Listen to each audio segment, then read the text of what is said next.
Jesus. Alter. Buongiorno, willkommen zu Metal Servola und der ersten 5 Sekunden zu a.k.a. der Bella rettet sich selber, anstatt dass er einfach den Fader abzieht und alle keinen Gehörschaden haben. Hallo. Wie läuft's? Der Ricky hat auch jetzt 3/4 Stunde Lichter aufgestellt und sich dann entschieden, nachdem ich auf Also in Kopf zu laut sein für euch? Oder sorry? Haben die nicht Platz wechseln sonst? Nein, das Ding ist, das könnte man ja auch machen, bevor man aufnimmt, weißt du? Aber Wieso? dann wären wir ja nicht wir. Was? Nicht.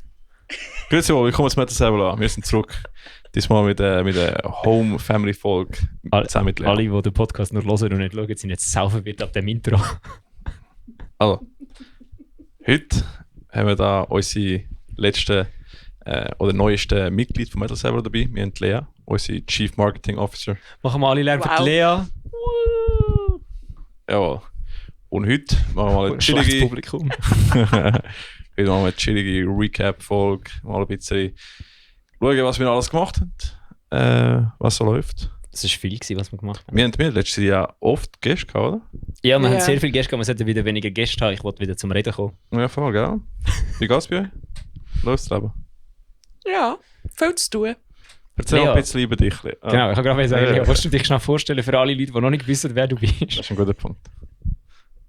Für alle Leute, die dich noch nicht gesehen haben auf den Videos vom Greenfield. Oder vom Grenichen. Ja. Grenichen ist noch kein draussen mit mir. Schon.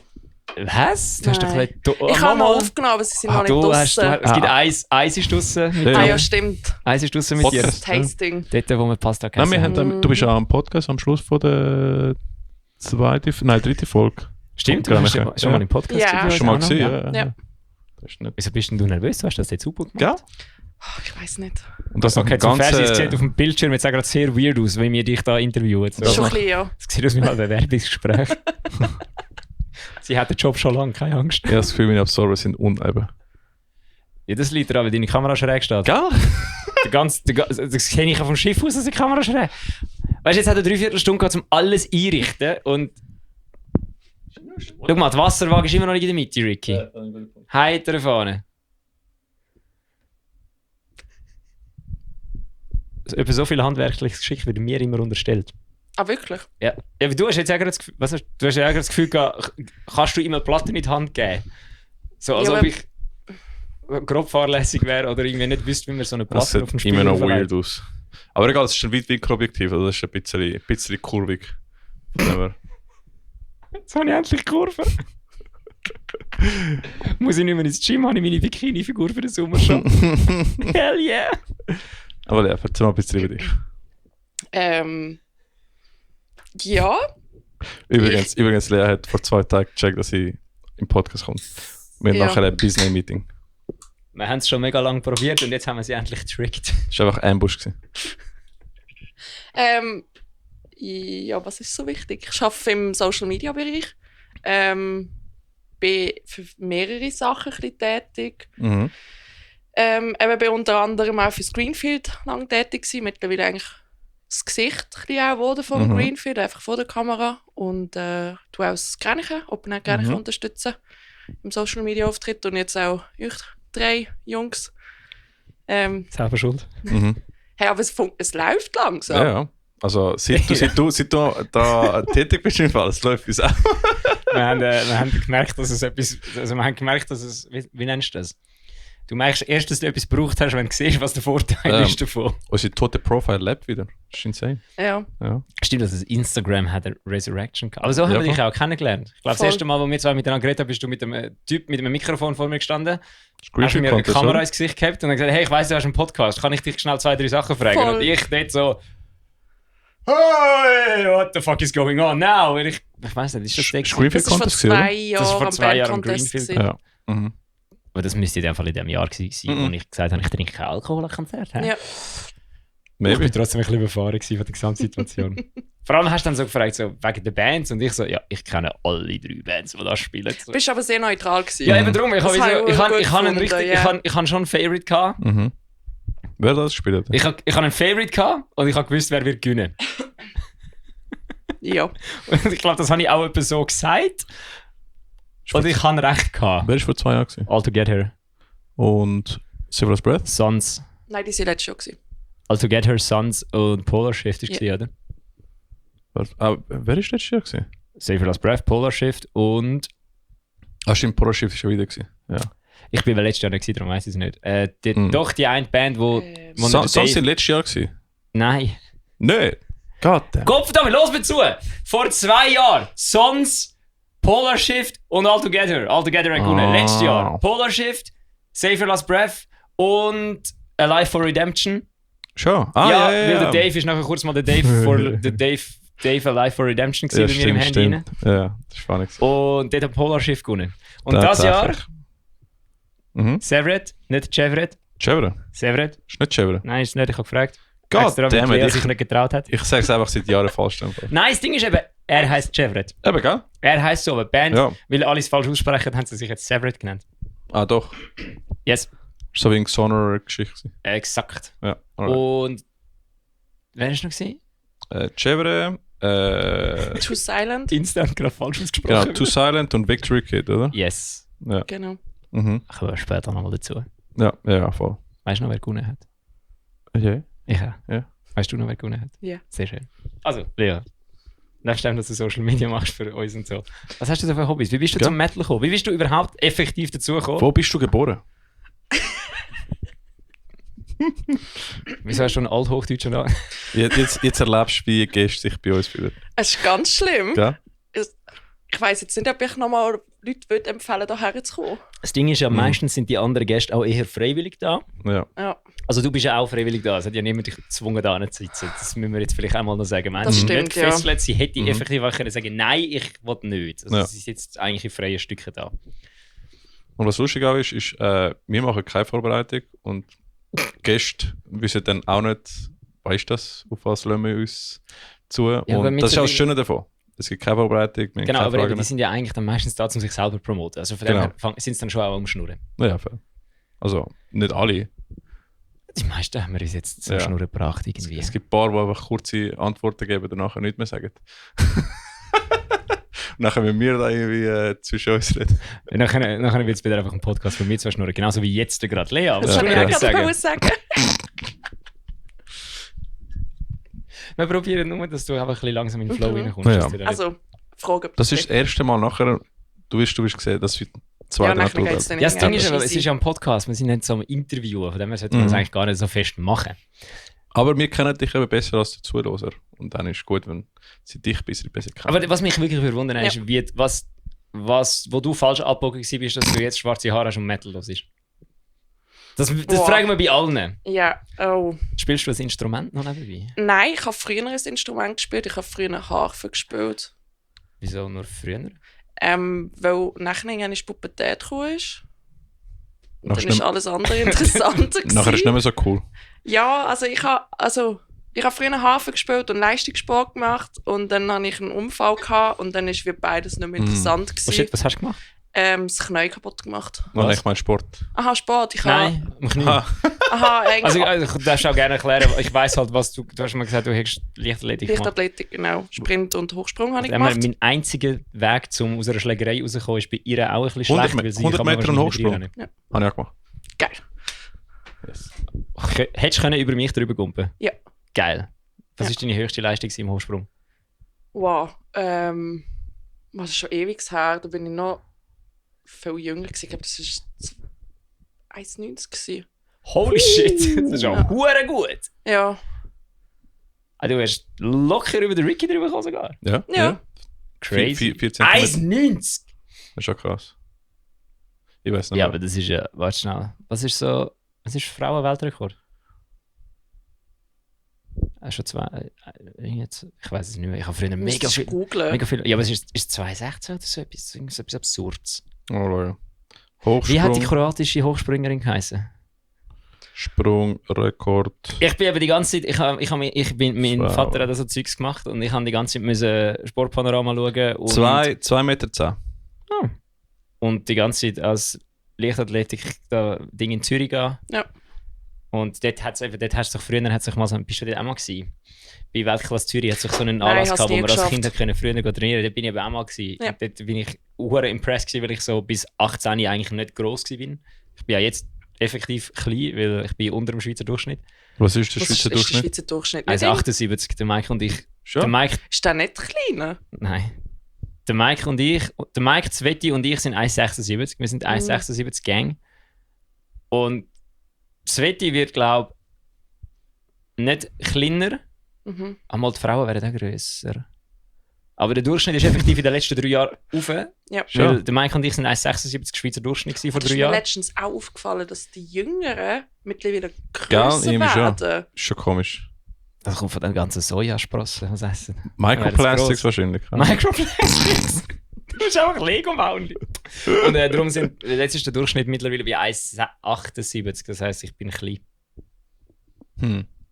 Schön. Ah, ja. Fühlt sich so an als kleiner Mensch. Also ich bin mir ziemlich sicher, jetzt kommen dann so Nikos mich schlagen. Aber ich sehe einfach auch gross aus, weil ich dünn bin wie Sau. Andere Leute, die gleich gross sind wie ich, wären nämlich nie auf 1,80 geschätzt. Ich schon. Bei mir heißt es, du bist doch grösser. Nein. Aber wie schnell, 1,90 hoch haben wir gesagt, wie schnell bist du auf 100? Oh, das weiss ich nicht mehr. Ah, okay. Das weiss ich nicht mehr. Ich weiß auch nicht mehr, was für Zahl ich. Was hast du gehabt? Keine Ahnung. Hat irgendeiner von euch unter 10 gehabt auf 100? Weiss ich nicht mehr. Ich weiß wirklich nicht. Also ich weiss einfach, bei mir war es aber kurz davor, aber das Schweizer Nazi können sein. Und dann war bei mir eben der Unfall mit dem Knie. Und dann habe ich 2,5 Jahre lang Physio gemacht und dann habe ich die Operation. Welches Band war am Arsch? Alles. Alles? Das Alles. Kreuzband, Menisken und Außenbänder? Das war alles am ES. Fucking hell, was hast du gemacht? Tollpatschig gewesen. No. Ja. Also nicht mal etwas Cooles. Nein, nicht mal etwas Cooles. Nicht mal bei so einem Rennen einfach falsch auftreten und dann am Boden gelegen vor 150'000 Zuschauern und der Krankenwagen ist gekommen. Ganz peinlich. Wolltest du Ich bin ausgerutscht. nachher erzählen oder jetzt? Ich bin ausgerutscht. Und dann hat es mir meinen Fuß nach hinten gedreht. Und dann hat es mir da alles halt kaputt gemacht. Und dann bin ich halt auch noch hingefallen und dann hat sich der Meniskus noch geschädigt. Ja. Also du hast komplett alles Das ist ziemlich am ES. gefickt. Ja. Ich muss auch sagen, ich bin einfach. Es ist sehr funny, weil wenn ich über Sport redet, oder? Und sage die Schweizer Nazis, ich denke. Nein, halt! Eben. Kurzes an. Das ist das Thema.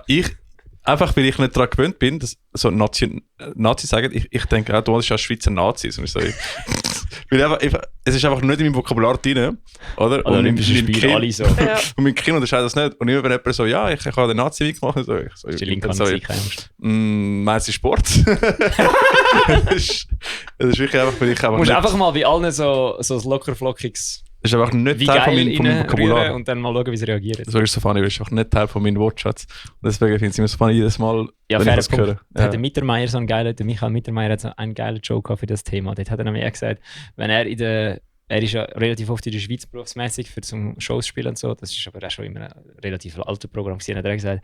Und dann hockt er mit seinem Schweizer Fußball-Fan-Trikot dort und ruft so Hopp Nazi, Hopp Nazi. Und dann, wenn er dann so dort steht, dann sieht es natürlich mit so einem Finger in der Luft und sagen Let's go. Dann sieht es natürlich auf dem Seitenprofil auch schlecht aus.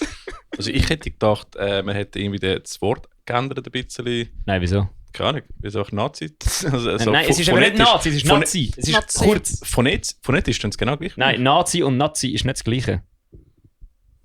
Bruder, Nazi, langes A. Nazi, kurzes A. Grosses T. Das klingt genau gleich. für mich. Nein. 100%. Lea tun es vielleicht genau gleich. Nein.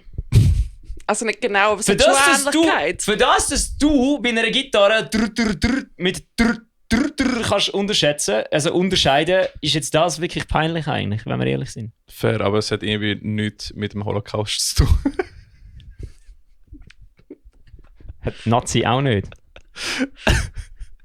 Glaub's.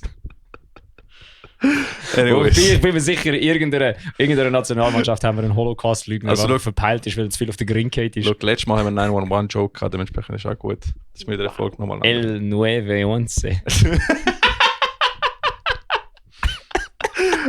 fucking hell. So gut. Ja, Aber aber das ist... anyways. Auf jeden Fall, das hat dann dazu geführt, dass du angefangen hast, also du hast dein Knie kaputt gemacht und dann gesagt, fuck it, ich spiele jetzt auch keine Harfe mehr.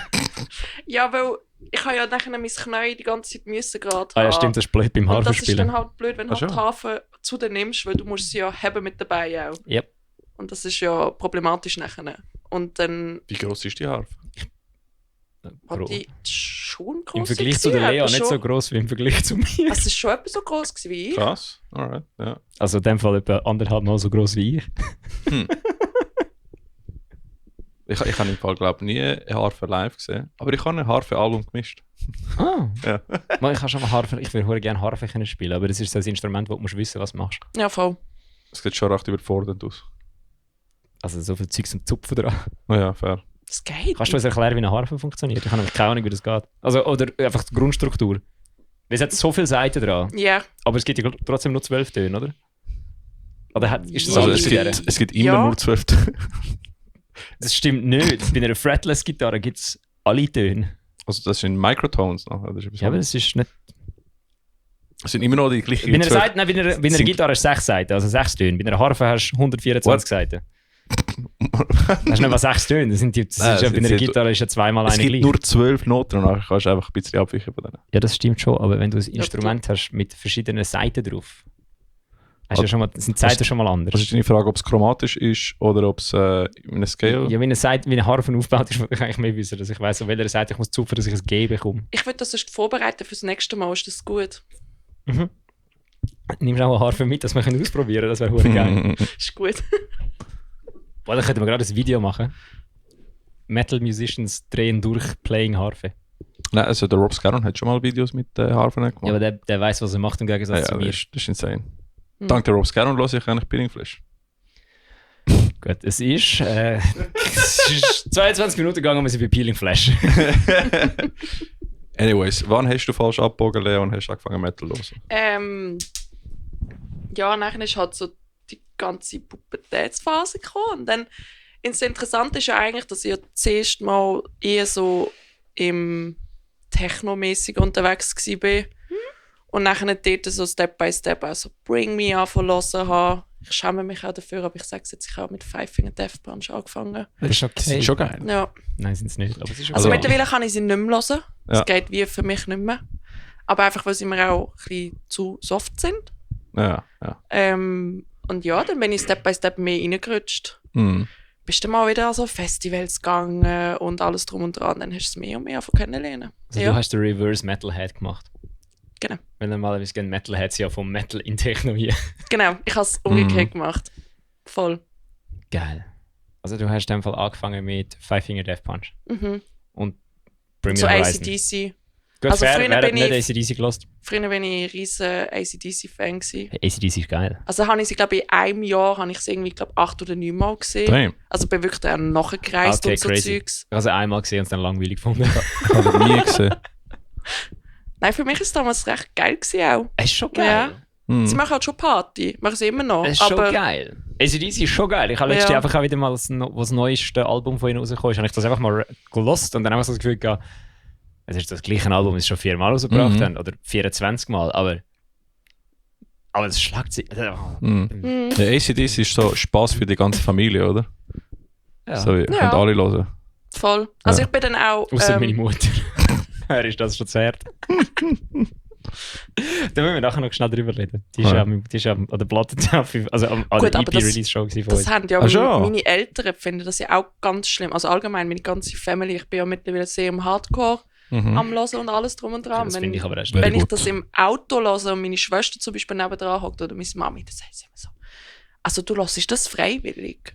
Und wenn du mal würdest heiraten Leo oder so, würde das dann auch an deinem Fest laufen? yeah! Und ich so, Wenn du so ja, reinlaufst. eh. So. Und sie so, ja, aber wie kannst du das hören? Man versteht ja gar nichts. Und ich so, Mhm. Ist aber falsch. also, das ist im Fall noch soft in dem Gegensatz, was es sonst noch so gibt. Mhm. Vor allem, man versteht es. Man muss einfach Ja. trainieren, dass man es versteht. Das ist ja so, ja. Das ist wie bei allem im Leben. Man muss trainieren, damit man gut ist drin. Ja. Gibt es irgendetwas, wo man nicht muss trainieren und gut ist drin? Mhm. Habt ihr irgend so ein Talent, das so random einfach... Ich kann euch so schon ein Beispiel geben. Ich bin extrem gut darin, Gläser gleich fest aufzufüllen.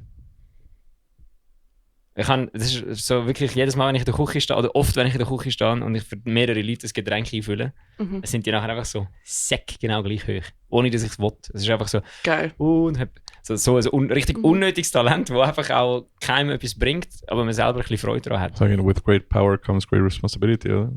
Ja, beim Gin Tonics Mixer ist es manchmal mühsam. Ja. Hast du so irgendetwas so? Nein. Nein. Ich bin Dir? eigentlich ein recht untalentierter Vogel, der einfach Was viel ich muss kann, ist beschaffen. meine Das ist so dämlich, aber ich kann meine Nasenflügel bewegen. Wie was? Kannst du das nicht? Nein. Ja, Kann genau. ich's? Ja. Ah, geil. Ich habe Das gar nicht ist gewusst, dass so ich das kann. unnötig, aber funktioniert. Kannst du deinen Skibeinmuskel da solo anspannen? Das Skibein hat da hat's einen Muskel. Könnt ihr den einfach so solo anspannen? Keine Ahnung, siehst du das? So, jetzt sieht es nicht so gut. Jetzt, im Sommer sieht man es ein bisschen besser, oder? Aber ja, da sieht man es da. Ja. Nein. Keine Ahnung. Ah, okay. Das ist aber richtig okay. Das ist jetzt wirklich, ich denke, das kommt gerade ein bisschen irgendwo hin, aber es ist absolut nirgendwo an, das Ganze. Nein. Aber Five Es Finger hat genau dort aufgehört, was angefangen hat. Death Punch zu AC/DC zu Hardcore. Mhm. Also Metalcore noch mitgezogen. Hast du Bullet from a Valentine gelost? Ja. Hast du Linkin Park gelost? Ja. Gut, okay, Sehr dann gut. hätten wir das geklärt. Was Hast du sind die? Blink-182 gelost? Nicht so aktiv. Ich glaube, für das bin ich schon fast ein bisschen zu jung. Welcher Jahrgang bist Sag du? nichts zu dem Thema. Sag nichts zu dem Thema. Weil ich bin schon fast zu jung für Blink-182. Ja, 97 kann ich. Mhm. Ah ja.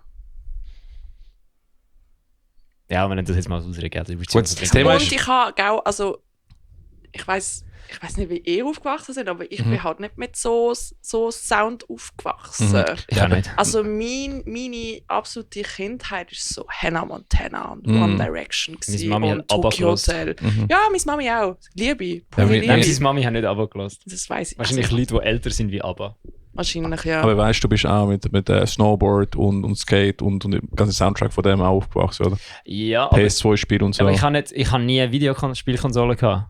Habe ich auch nie, nie. ich habe nie Soundtracks habe ich erst im Nachhinein, als ich in die Lehre gekommen bin und mir selber irgendwie haben können einen Xbox kaufen oder so, habe ich oder einen Nintendo DS. Also Skate-Compilation und so hast du sicher geschaut, oder Snowboard-Compilation. Oder einfach, Ja. ist ja im Fernsehen ja, gelaufen, ja, oder? das stimmt schon. Aber dort das ist ist halt, der das ist Sound. halt mehr so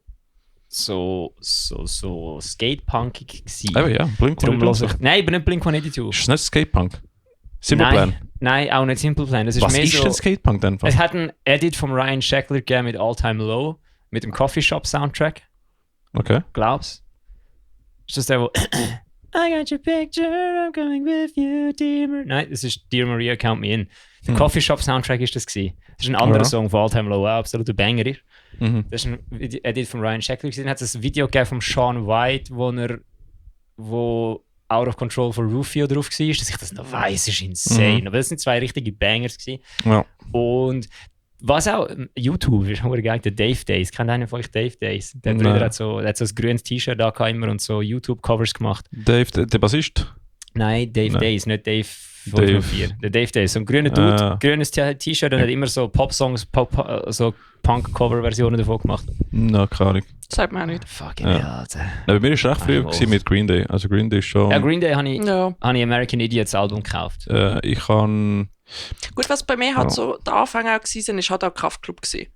Mhm. Das ist so, vor Band habe ich die das erste Mal gesehen und dort hat es dann eigentlich so angefangen. Ärzte! Ja.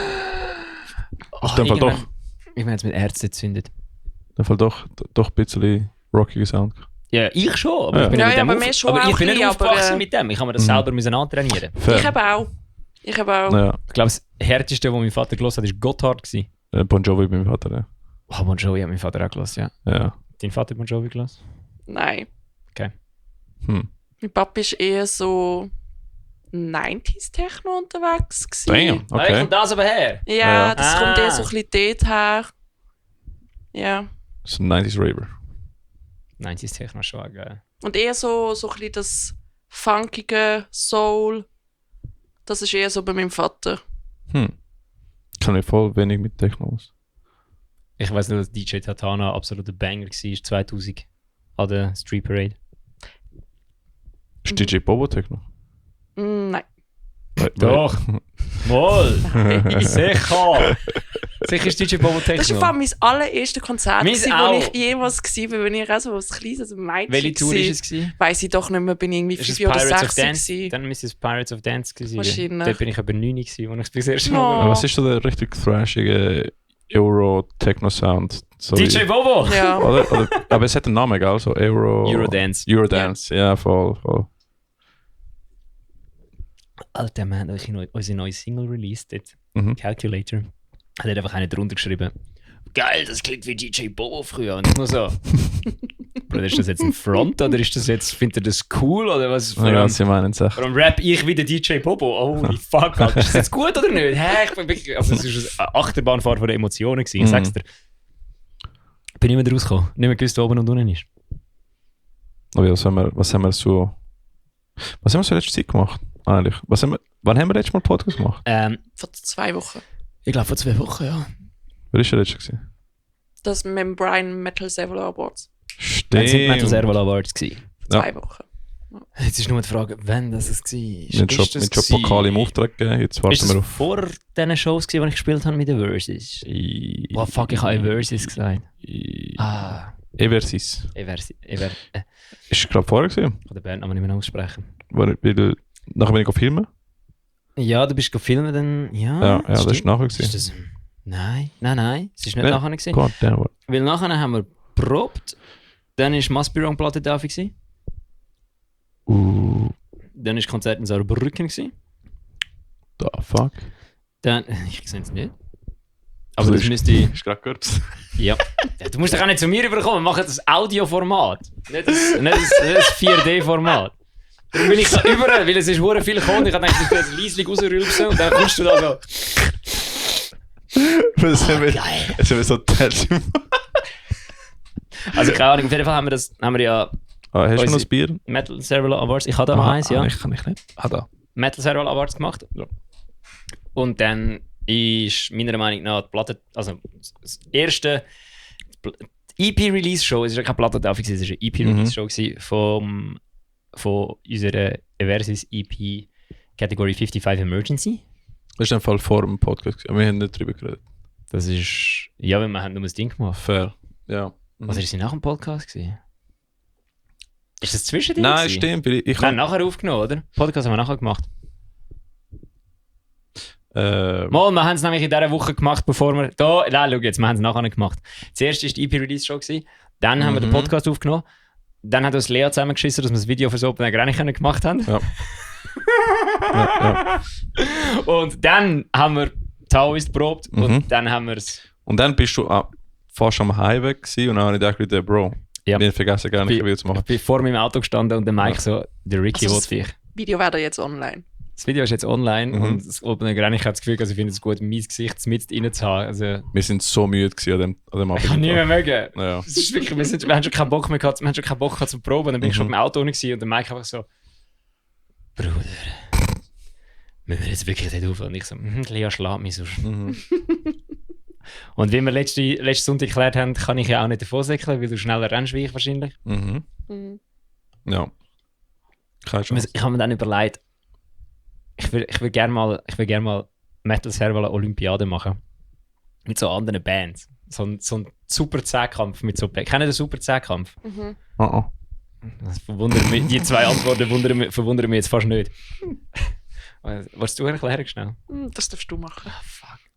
Sagen immer alle, ich schnurre so viel. Ist das so wie die japanische Show, wo sie irgendwie Leute ins Wasser reinkippen? Fast. Alright. Es ist eine Show, die im Hallenstadion ist, einmal im Jahr von der Schweizer Sporthilfe, wo sie Geld sammeln für die Schweizer Sporthilfe. Swiss Ninja Warrior, oder?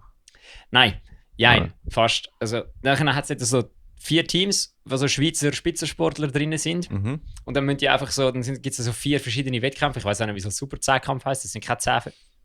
Mittlerweile nicht mehr, vielleicht sind es am Anfang mal 10 gewesen. Alright. Sind's 10? Ich glaube, es sind nicht 10 Wettbewerbe. Es sind dann auf jeden Fall so 4-5 Games, die sie spielen müssen. Gegeneinander. Und das sind so lustige, ein bisschen sportliche Sachen wie Hindernisparkour. Das ist cool, ja. Oder mit einem Velo, das verkehrt umlenkt, eine Hindernisbahn fahren und so Sachen. Und das ist eigentlich noch mega lustig. Ich habe mir jetzt gerade überlegt, dass so etwas müssen wir mal mit Metal-Bands machen. Ist eigentlich ein YouTube-Video bevor Metal-Bands sind entweder ultra nerdy und sportlich gleichzeitig oder ultra nerdy und nerdy. Und dann kannst du wirklich einfach sogar die Bands gegeneinander antreten lassen. Also das heisst, gegen Xavier als Breath willst du nicht Sport machen, weil die müssen jetzt alle trainieren, um 250 Liegestütze zu machen. Fair. Und Dave darf nicht alle machen. Nein, ich glaube, darum sind sie noch nicht gemacht worden, weil sie machen alle die Liegestütze. Ja. Sie sind, glaube ich, effektiv... Der Dave haben wir letztens erzählt, sie sagen alle am Üben, dass sie das schaffen. Sehr gut. Und gewisse sind halt nicht wie der Dave jeden Tag im Boulder Gym und haben darum vielleicht ein bisschen mehr Mühe mit 250 Liegestützen. Der Rico hat einfach 2-mal ein Video gemacht und nachher nicht mehr. Das ist gewesen, als er am Trainieren war. Eben Das ist genau, jetzt das zweimal Trainingsvideo. nur. Dann nicht mehr gesagt, Bro, Ich warte immer noch auf so die Rocky Balboa Trainingsmontage. was sind Liegestütze? Aber ich habe das schon mal, wir haben ja im Taoist Gruppenchat letztes Jahr schon mal darüber aufgeregt, dass das Video noch nicht gekommen ist. Ja. Dass sie da von uns 22'000 Stutz erhascht haben und dann noch nicht geliefert haben mit der Liegestütze. Und, aber es kommt, sie sind effektiv am Trainieren, habe ich gehört. Geil. Und falls sie nicht am Trainieren sind und sie das hören, fällt es hoffentlich Shame. Sorry, Boys, ich liebe euch. Und welche Band bei uns im Umfeld ist so sportlich? Insanity? 61? Ja, je nachdem Taoist. Ich habe herausgefunden, bei Versus macht auch einer bouldert, einer macht sonst Sport und der Butch geht ins Gym. Wer bouldert? Ja, ich wollte es nicht mehr bloßstellen, darum sage ich es dir nachher. Alright. Du mal raten. Du? Nein, abgesehen von mir. Der Domi? Ja, jetzt wir kommen später nochmal dazu, weil die Lexi und ich sind bouldern während dem einen Konzert und dann hat einer von beiden auch mitkommen, aber er hat nicht können, weil er keine Hose hatte. Ja, fair. Ja, anyway. Das ist schon geil Venue gewesen, Mann. Einfach ein Boulderhalle. Soll ich jetzt einfach mal von dem Ja, voll. Es ist scheißegal, ich bin hier die ganze Zeit am Schnurren, also kann ich ja weitermachen. Oder hat sonst gerade jemand etwas zu melden? Nein, schon einmal recappen. Die Hunde? Pizza. Und wenn etwas sagen. Ja, auf jeden Fall, eben, wir haben ja dann im Werk Baden gespielt, was mega cool war. Falls du unsere neue EP noch nicht gelost hast, gang auf Bandcamp, das ist die ganze EP. Und dann gang auf Spotify und du den Song Calculator zu deiner Playlist hinzufügen. Aber sind deine Eltern dort gewesen? Ja. Habe ich nicht gut gesagt, Mann. Fuck. Stimmt, das hast du schon vorhin noch erzählen. Eben. Hättest du etwas gesagt? Meine Mutter ist die Hätte ich ganze noch Zeit sagen. gestanden mit dem Resting Bitch Face des Jahrhunderts. Und dann kommt sie so, oh, ist cool gewesen. So lustig. Ja. Und dann mein Vater so, ja, aber du machst jetzt auch ein bisschen mehr als früher, so singen. Hä? Und ich so, ja, wenn du so singen willst, du noch gerne.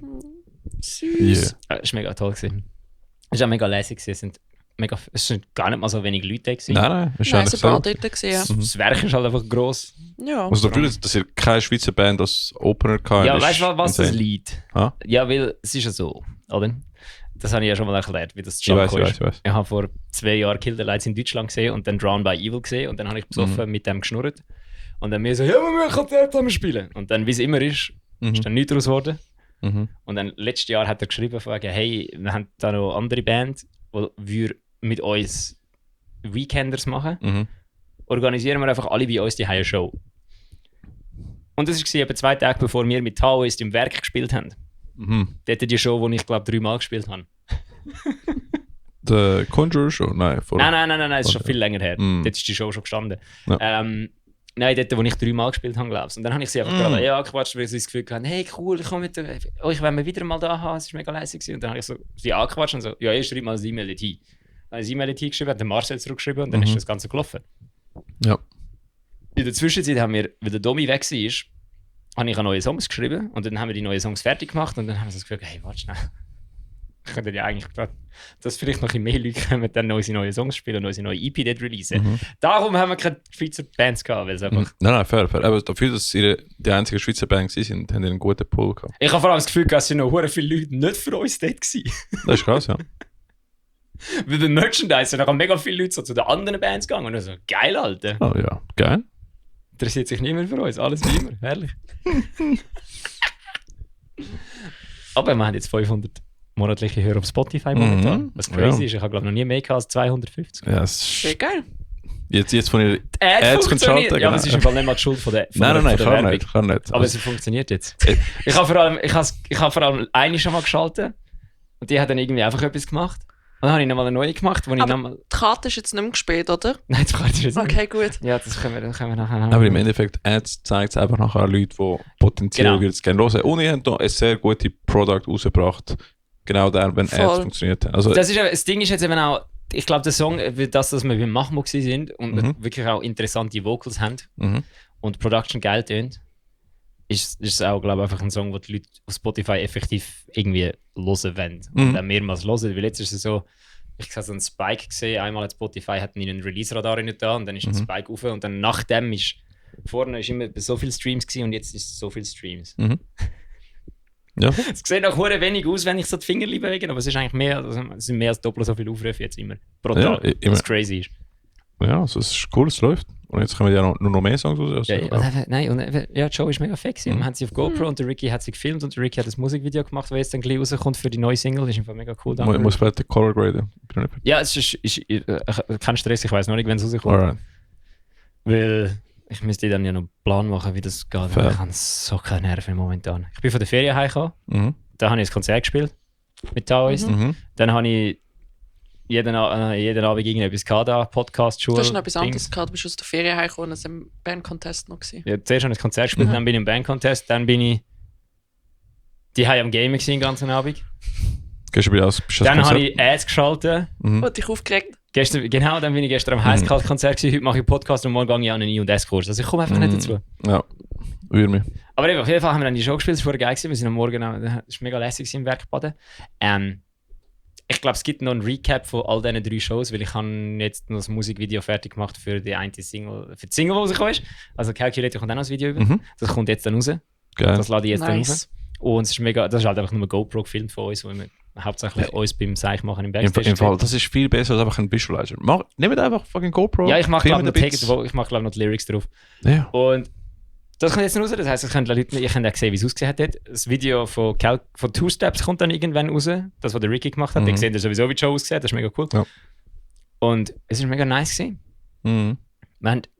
Die anderen Bands sind happy gewesen damit, weil die sind dort angekommen und haben das Gefühl, sie hätten noch nie so eine geile Venue gesehen. Also das vegane Essen ist insane gewesen. Mega tolle Venue gewesen, haben sie gesagt, das Essen sei gut gewesen, sie haben dort können schlafen, es hat eine Dusche, es hat ein WC gehabt, es war super gewesen. Ich habe noch nie so Polenta gegessen. Sie haben Gage bekommen.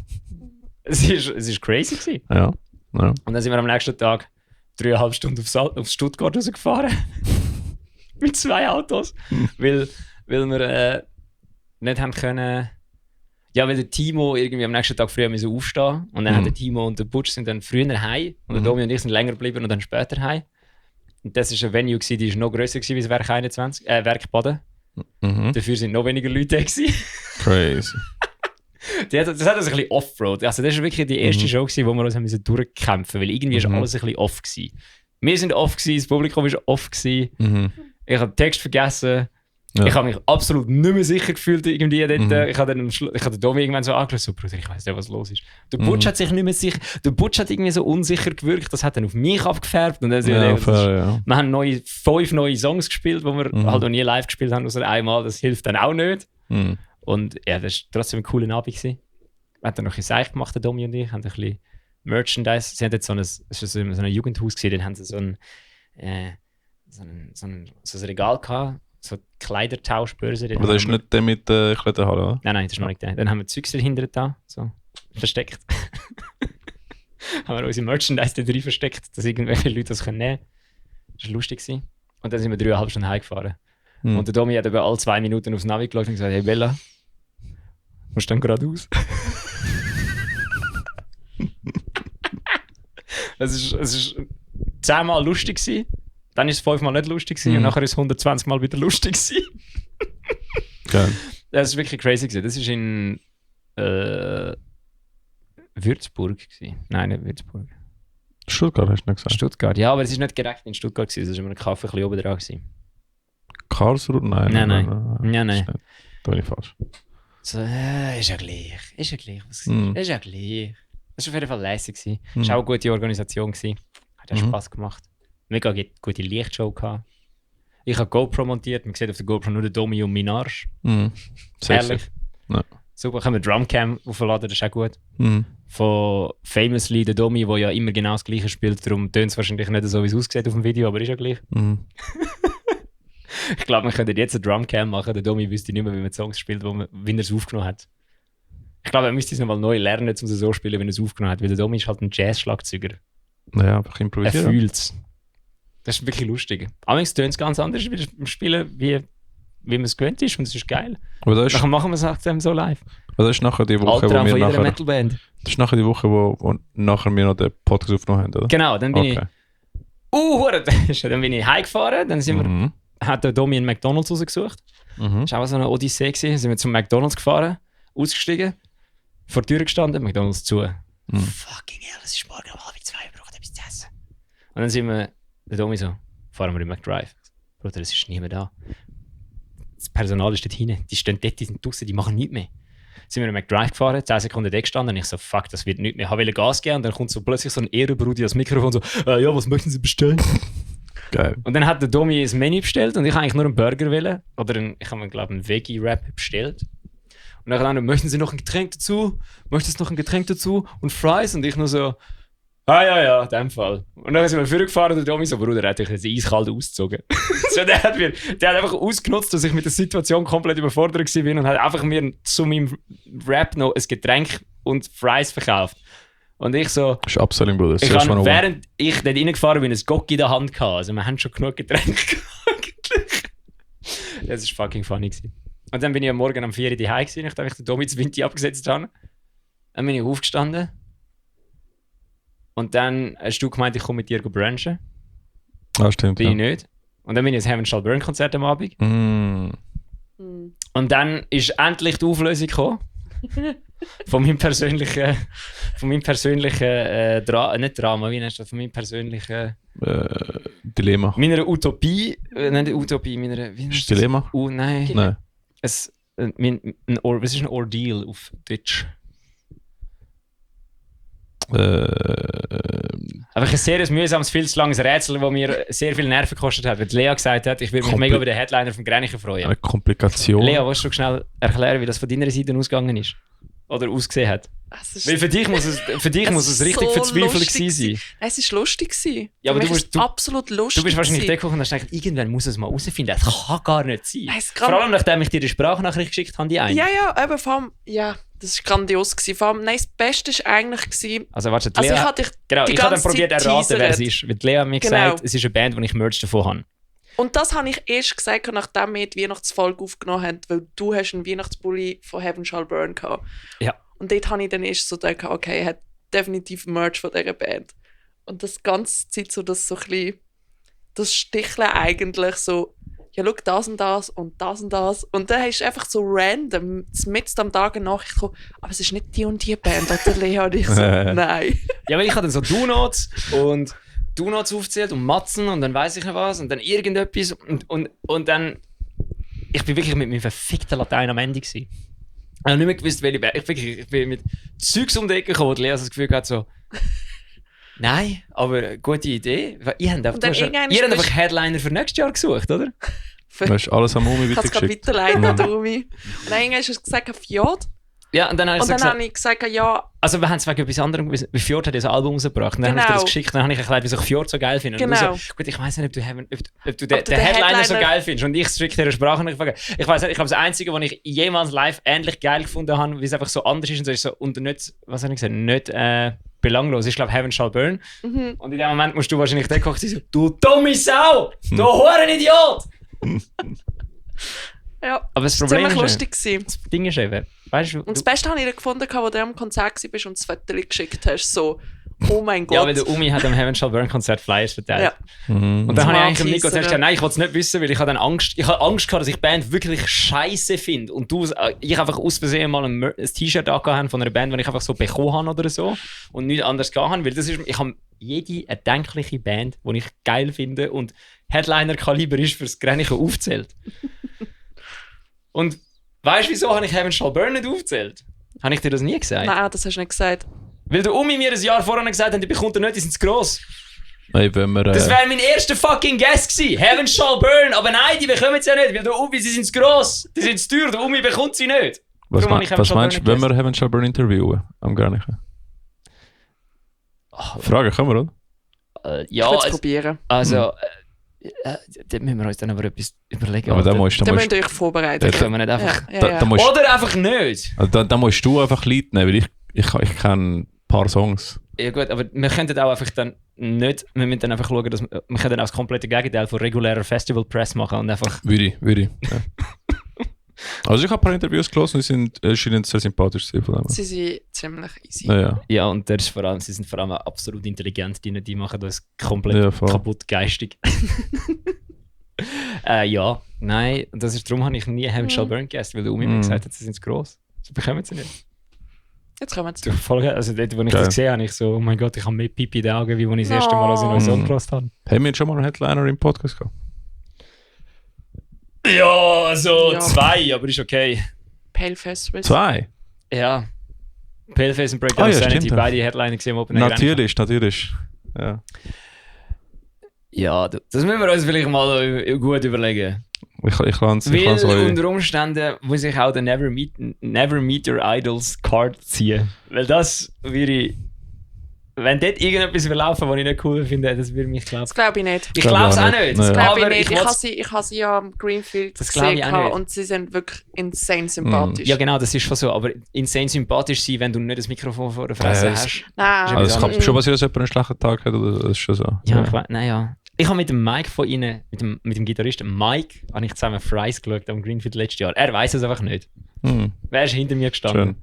Geil. Ich habe irgendwann mich so umgedreht, so zu meinen Kollegen schauen, so suchen und ich so. Also ist das der Gitarrist von Heaven Shall Burn? So, Bruder, ich weiß nicht, wie der Gitarrist von Heaven Shall Burn aussieht. Ja, wir können- Gitarrist von Heaven Shall Burn. Bruder, du bist der Einzige, wo man das sagen können. Ja, wir können sonst die Schich mal fragen. Das ist der Gitarrist von Heaven Shall Burn. Machen wir einen Clip draus, markieren wir Heaven Shall Burn und nachher ist er draußen. Stimmt, wir haben Ja. heute noch gar nicht ein Eben, einziges klick Mal. mal drauf. Die Instagram-Story von Heaven Shall Burn Story. Klick mal drauf, dann können wir Heaven Shall Burn fragen. Yeah! Ist das der korrekte? Ja. Auf das gebe ich mir gerade ein. Yeah! Ricky, ich brauche es. Wir müssen noch Harry Potter und ein Stein-Samples da drauf tun. Nur ich habe letztens einen Dokumentarfilm von Heaven Shall Burn gesehen. Ich habe auch schon mal mit dem Sänger von ihnen geredet, weil sie Vorband sind von Korn und ihr Set ihr Set gekürzt wurde, weil die PA von der Hall abgestunken ist. Damn. Dann haben sie gespielt, also es ist eine halbe Stunde lang nichts passiert, dann kommen sie auf die Bühne, spielen als erstes Black Tears. Der Sänger kommt so, hi, ja, wir haben irgendwie Zeit für 2 Songs, tschüss, weil die PA verkackt. Ist Black Tears der, wo ein Cover ist Ja. von einer anderen Band? Okay. Yes. Von Edge of Sanity und es Der Cover ist schon viel besser, der Das von Heaven ist Shall der Burn. Ja. Originalsong, ist noch Original kannst du nicht, nein. Auf jeden Fall haben sie Für dann... Shadows Fall? Nicht. Nein, Edge of Sanity. Hast du es nicht? Lassest du mir überhaupt zu? Keine Ich habe es in den Kopf gehabt, bis Shadows Fall hat zu tun. Und auf jeden Fall haben sie gespielt und dann irgendwann kommt so einer auf die Bühne und dann der Sänger so, okay, Korn hat uns eine halbe Stunde Zeit gegeben, wir können trotzdem eine halbe Stunde spielen. Und ich nur so, No. Ave Maria, Vater unser im Himmel, es gibt einen Gott. Weil Korn ist nachher verdammt langweilig gewesen. Habe ich nie live gesehen. Bro. Ja, ist okay. Hey, sie gehen auf Tour, aber wo sie nicht herkommen, ist die Schweiz. Ah, schade. Ist okay, sie haben ja schon 3-mal Greenfield Headlines. Ja, okay. Ist genau gleich langweilig gewesen. Ich habe Korn schon so oft gesehen, es ist jedes Mal langweilig gewesen. Ich so, vielleicht ist die letzte Show einfach nicht gut gewesen. Dann schaue ich so, nein. Die haben einfach einen Song, der fickt live und nachher ist das gewesen. Ja. Jetzt, wo sind wir hängen geblieben? Du bist, Heaven Shall Burn Konzert. ja. Ja, nachher haben wir Metal Serval Awards gemacht. Congrats an den Gewinner. Ja. Dann, Bist du in die Ferien? nein. Bist du noch etwas Noch dazwischen nicht, noch nicht, noch gewesen? nicht. Ja. Ja. Freitag, oder? Haben wir am Freitag mit Taois probiert? Nein, Donnerstag. Und Donnerstag dann haben wir mit Fre- Paul- Donnerstag wir dann das Video noch Am aufgenommen. Freitag war 2 Plattentaufen gewesen. Bist du Ja. einer von denen gewesen? Nein, Okay. Bist du einer von denen gewesen? Eine, ja. Okay. Ja. Ich auch. Mhm. Wolltest du erzählen? Ja, also ich bin Vicious Rain schauen. Platte. Ich habe eine Platte noch heim mitgenommen. Und ein T-Shirt. Geil Longsleeve haben sie rausgebracht.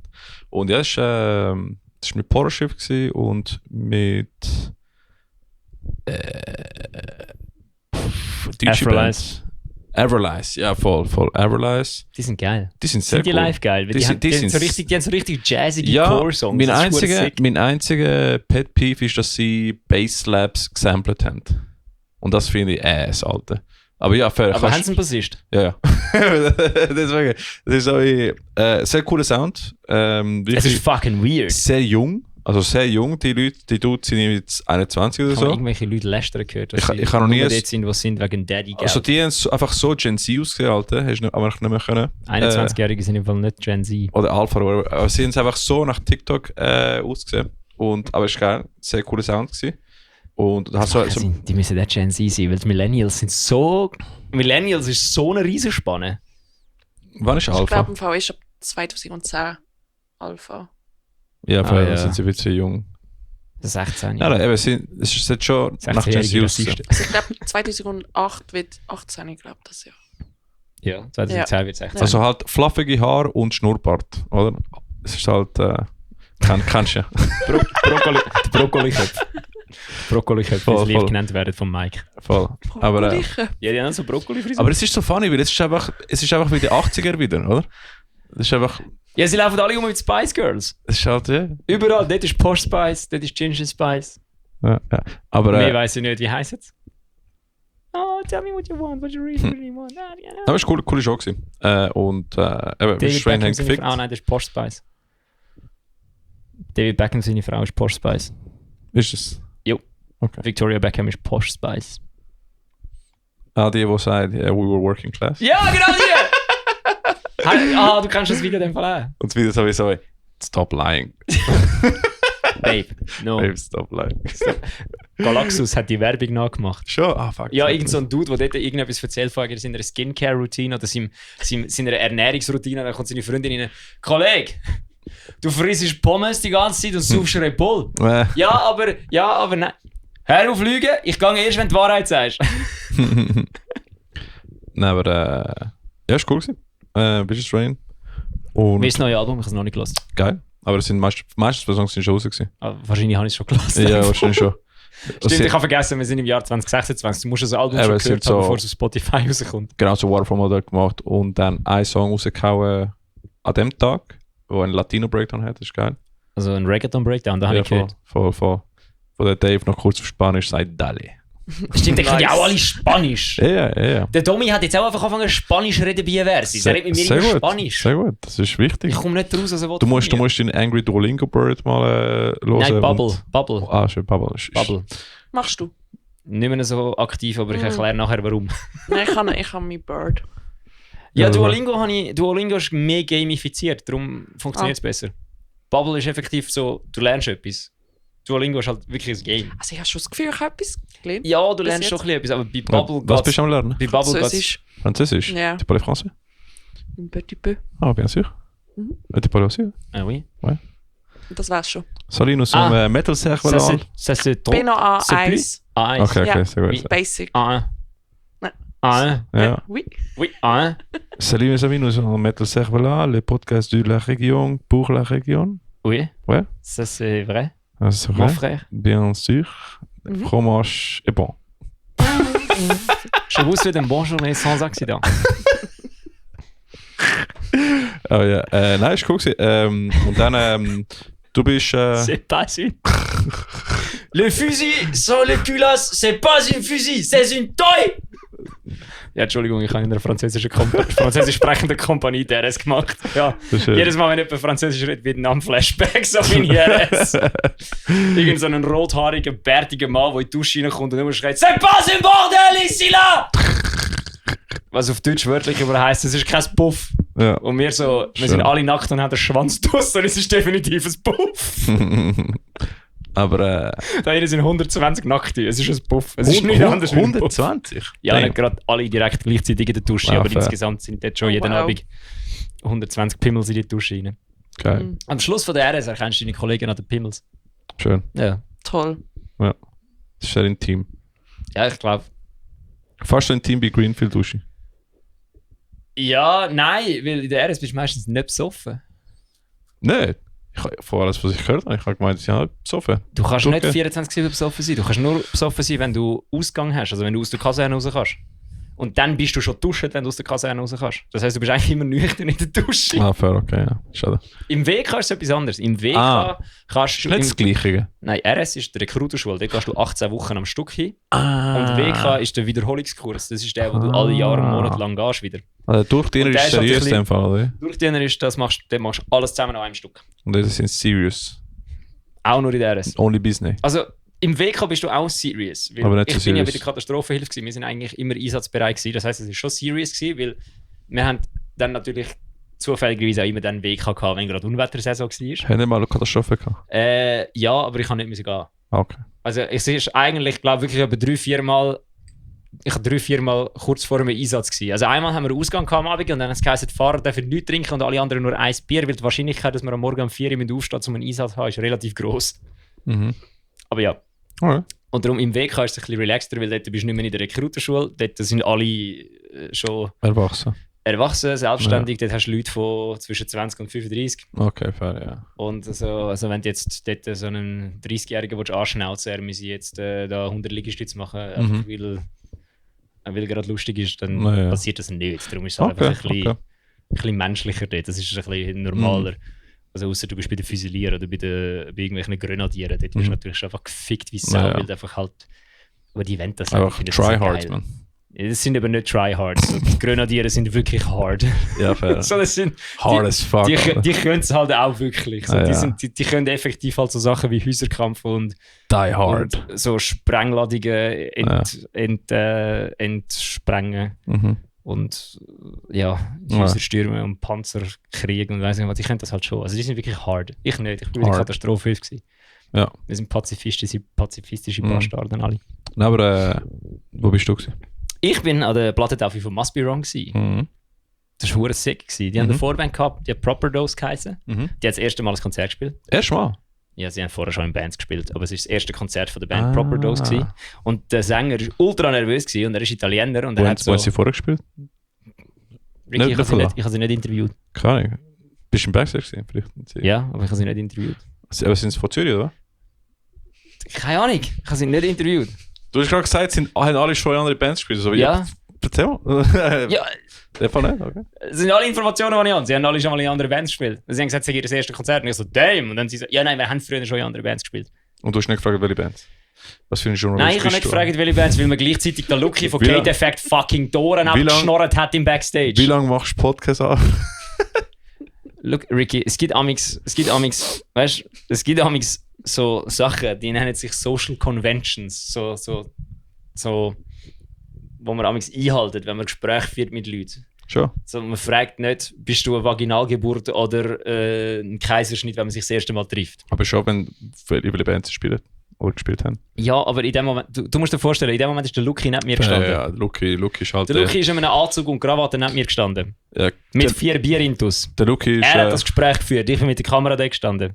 ja, Dort ist nichts Gescheites rausgekommen dabei. der Lucky ist ein Act of God. Also. Aber der Lucky war auch dort gewesen. Ja. Er war der Moderator vom Abend. Irgendwie, aus Gründen.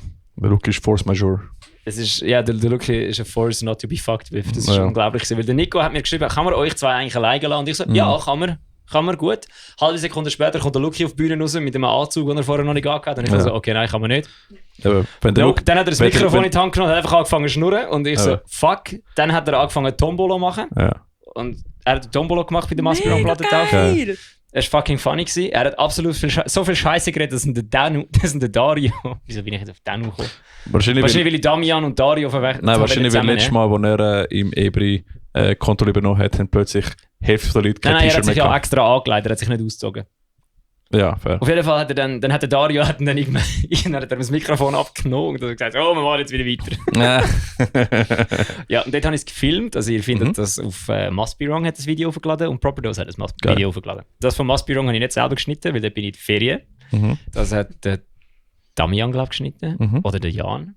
Und das von Proper Dose habe ich geschnitten. Ja.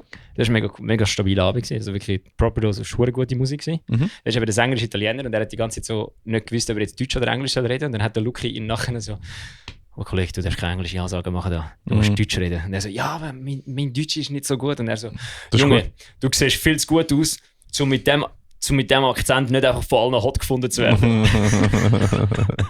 Also, der Lucky hat gesagt, stell dir vor, du bist in Italien an einem Konzert und es kommt so eine Ami-Band und er redet Englisch. Ja. Interessiert es dich nicht, wenn er so richtig schlecht Italienisch redet? Ich finde es ja geil, oder? Und er so, ja gut, das stimmt eigentlich. Und dann so, und so cute, wie du aussiehst. Und dann der andere so, Und dann haben wir herausgefunden, er ist Arzt. Oh. Wir haben dann auch noch irgendwie Ärzte-Talk im Backstage. Das ist auch lustig. Der Lucky hat uns über Schlepphöden ausgefragt. Der Lucky hat uns über seine Hoden aufgeklärt. Ja. Oh wow. Hat er nachher gerade... Es ist eben eine Story dahinter, es ist nicht einfach so ungefragt gewesen.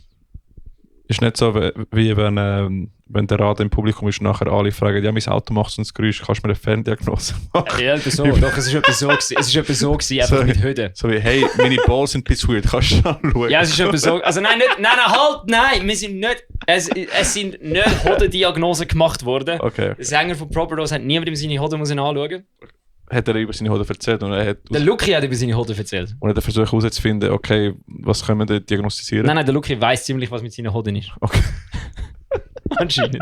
Ich könnte ja den Podcast hören, den der Lucky aufgenommen hat. Im Backstage. Ja, kommt's raus, Lucky. Der 15. Wo er einfach immer noch nichts released hat. Ich meine, ich höre schon seit Er Jahren, hat- dass der Kate Effect Podcast da Er hat den irgendwie- Kate Effect Podcast gemacht, er hat Must Be Wrong interviewt. Es ist, glaube ich, die Episode 10 gewesen. Vor 2 Jahren hat er schon mal eine Folge gemacht. Er hat 10 Episoden, er hat einfach noch keine aufgeladen. Luki, was machst du, Bruder? Luki, so weiter machst, hetzen wir dort Lea auf den Hals. Mhm. Auf jeden Fall, dann bin ich heim. Mhm. Nur zum am nächsten Tag auf Saarbrücken fahren. Mhm. Fuck me, ist das weit, Alter. Mhm. 4 Stunden. Holy shit, ist das weit. Wir sind durch Frankreich gefahren. Dann habe ich das Meme postet von I'm in a bad place. Currently in a bad place. Klammer France. Und nachher sind wir dort angekommen. Studio 30 heisst die Venue in Saarbrücken. Dort haben wir nicht mit DK gespielt, weil dort die einen medizinischen Zwischenfall gehabt. Und darum hat dort Lucid Ray müssen einspringen. Mhm. Das passiert, wenn du keinen Arzt in der Band hast. Ja, passiert, wenn kein Arzt in der Band. Zahnarzt hätte Zeit gebraucht. Und dann sind wir dort angekommen und haben Lexi und ich gesehen, dass es dort eine Boulderhalle hat. Mhm. Also auf dem Aufweg haben wir auch, glaube ich, 3/4 von allen Remixes von All the Things She Said gehört, was es auf Spotify gibt. Weil irgendwie der Timo das Gefühl hat, heute hat er den Ecken ab und er lässt nur noch diesen Song laufen. Und ich muss sagen, es gibt noch gute Remixes von dem Song. Ja. Ist Come to Brazil gelaufen? Nein, wir haben ja müssen, schade. Dings hören. Ricky, ich weigere mich, das jetzt Schade, laufen haben lassen. die nicht alles Wrong You Go gelassen. Nein, das machen wir nicht. Hast du eigentlich mal herausgefunden, dass ich sie blockiert habe auf deinem Spotify? Nein. Ist gut. Hast du lange noch Ich nicht habe, glaube gehört? den Song blacklisted auf deinem Spotify, dass Das- du uns nicht mehr laufen lassen. Das ist nicht gut, aber ich kann nicht auf YouTube. Aber du hast ihn gleich laufen lassen, die ganze Zeit nachher. Nein, ich lasse den Videoclip laufen auf YouTube, weil das so lustig ist. Ah, okay, fair play. Ich glaube, ich hatte das mal noch beichten irgendwann. aber Nein, das du, vergessen. sobald es wieder Rise Against Wetter ist, lasse ich alle Songs wieder anlaufen. Jetzt ist halt Insomnium-Wetter. Fair, ja. Nein, und dann sind wir da gewesen, und dann haben wir gemerkt, dass er die Boulderhalle hat. Und dann haben wir Soundcheck gemacht. Und dann ist vor uns hat Lucid Ray Soundcheck gemacht. Drum by Evil hat zuerst Soundcheck gemacht. Drum by Evil ist so brutal gut. Alter, die sind so gut. Ja. Also wenn du Metalcore geil findest, los das. Wenn du so Trivium, Bullet for my Valentine, Killswitch Engage geil findest, Naja. SLA Dying geil findest, los das. Gang Go Drawn by Evil hören. Ihr neues Album ist heavy. Wirklich, Ja. wirklich, Ich wirklich gehe noch schnell krass. auf WC, bevor wir über Greenfield kommen. Okay, machst du, ich erzähle noch von dem Alright. Abend weiter. Und dann sind wir dort gewesen, haben sind Lexi und ich bouldern. Der Timo hat keine Hose gehabt, darum ist er nur eine Hose gehabt und dann hat er nicht bouldern mit uns. Dann sind wir dort bouldern. Das war noch lustig gewesen. Bist du schon mal bouldern? Nein. Kommst du mal mit? Du bist verdammt gross, du kommst eh schon rauf. Aber das ist verdammt anstrengend. Nein. Ja, aber du hast ja sportlich... Das ist ewig lang Ja, her. aber du hast es. Ja, du hast ja. das Grundgerüst Ja. mal gehabt. Das heisst, dein Körper weiss, wie es funktioniert. Mhm. Weil Leute, die das nie gemacht haben, die haben es ein bisschen schwerer. Das stimmt. So, Ja. Das ist gut, kommen wir mal mit. okay, cool. Gehen wir alle zusammen ans Metal-Server bouldern. Geil. Nice. Dann sind wir da bouldern und dann haben wir Pizza gegessen und Konzert gespielt. Und das war mega cool gewesen. Weil wir sind dann hure safe gewesen. Wir haben uns so richtig sicher gefühlt. Ich habe alle Songs im Backstage noch gespielt. Ich habe sie am Morgen noch gespielt. No. Und dann hat einfach alles geklappt, das war geil gewesen. Und 2 Leute sind so besoffen gewesen, dass sie abgegangen sind. Hell yeah. Und dann ist Lucid Ray gekommen, habe ich dir das geschickt? Mhm. Oh, ich habe dir, glaube ich, das Video geschickt. Also ich habe dir geschrieben, wir sind gerade Vorband gewesen von... Ah, ja. Oh Weil- ja. weil- Oh ja. Das war fucking sick gewesen, weil dann ist Lucid Ray gekommen und die haben Soundcheck gemacht und es hat einfach so, ja, moderne Metalcore, halt, moderne Metal, tief gestimmt, hässig. Sie hat so ein bisschen clean gesungen. Der Bassist hat ein bisschen rumgeschrien. Hey, wir haben Soundcheck, hat es irgendwie noch nicht so nach etwas gewirkt. Wir haben ja gut einen Soundcheck gemacht. Und dann ich so zum Butch, so muss schauen, jetzt kommt dann Spirit Box 2 und der Butch so, ja klar, dann müsste ja noch so komische Schuhe haben und sich so sexy dancen auf der Bühne wie Courtney. Und ich so, ja okay, vielleicht nicht. Dann kommen wir zur Bühne, dann fängt sie an sexy dancen, clean singen und 2 Sekunden später macht es einfach und wir nur so, what the fuck is going on, Mann? Junge, hat das gescheppert, hey. Das war insane gewesen. Also die junge Dame hat wirklich, Ivy heisst sie, glaube ich, hat wirklich tschüss, Sehr geil. die hat Feuer unterm Dach gemacht, du.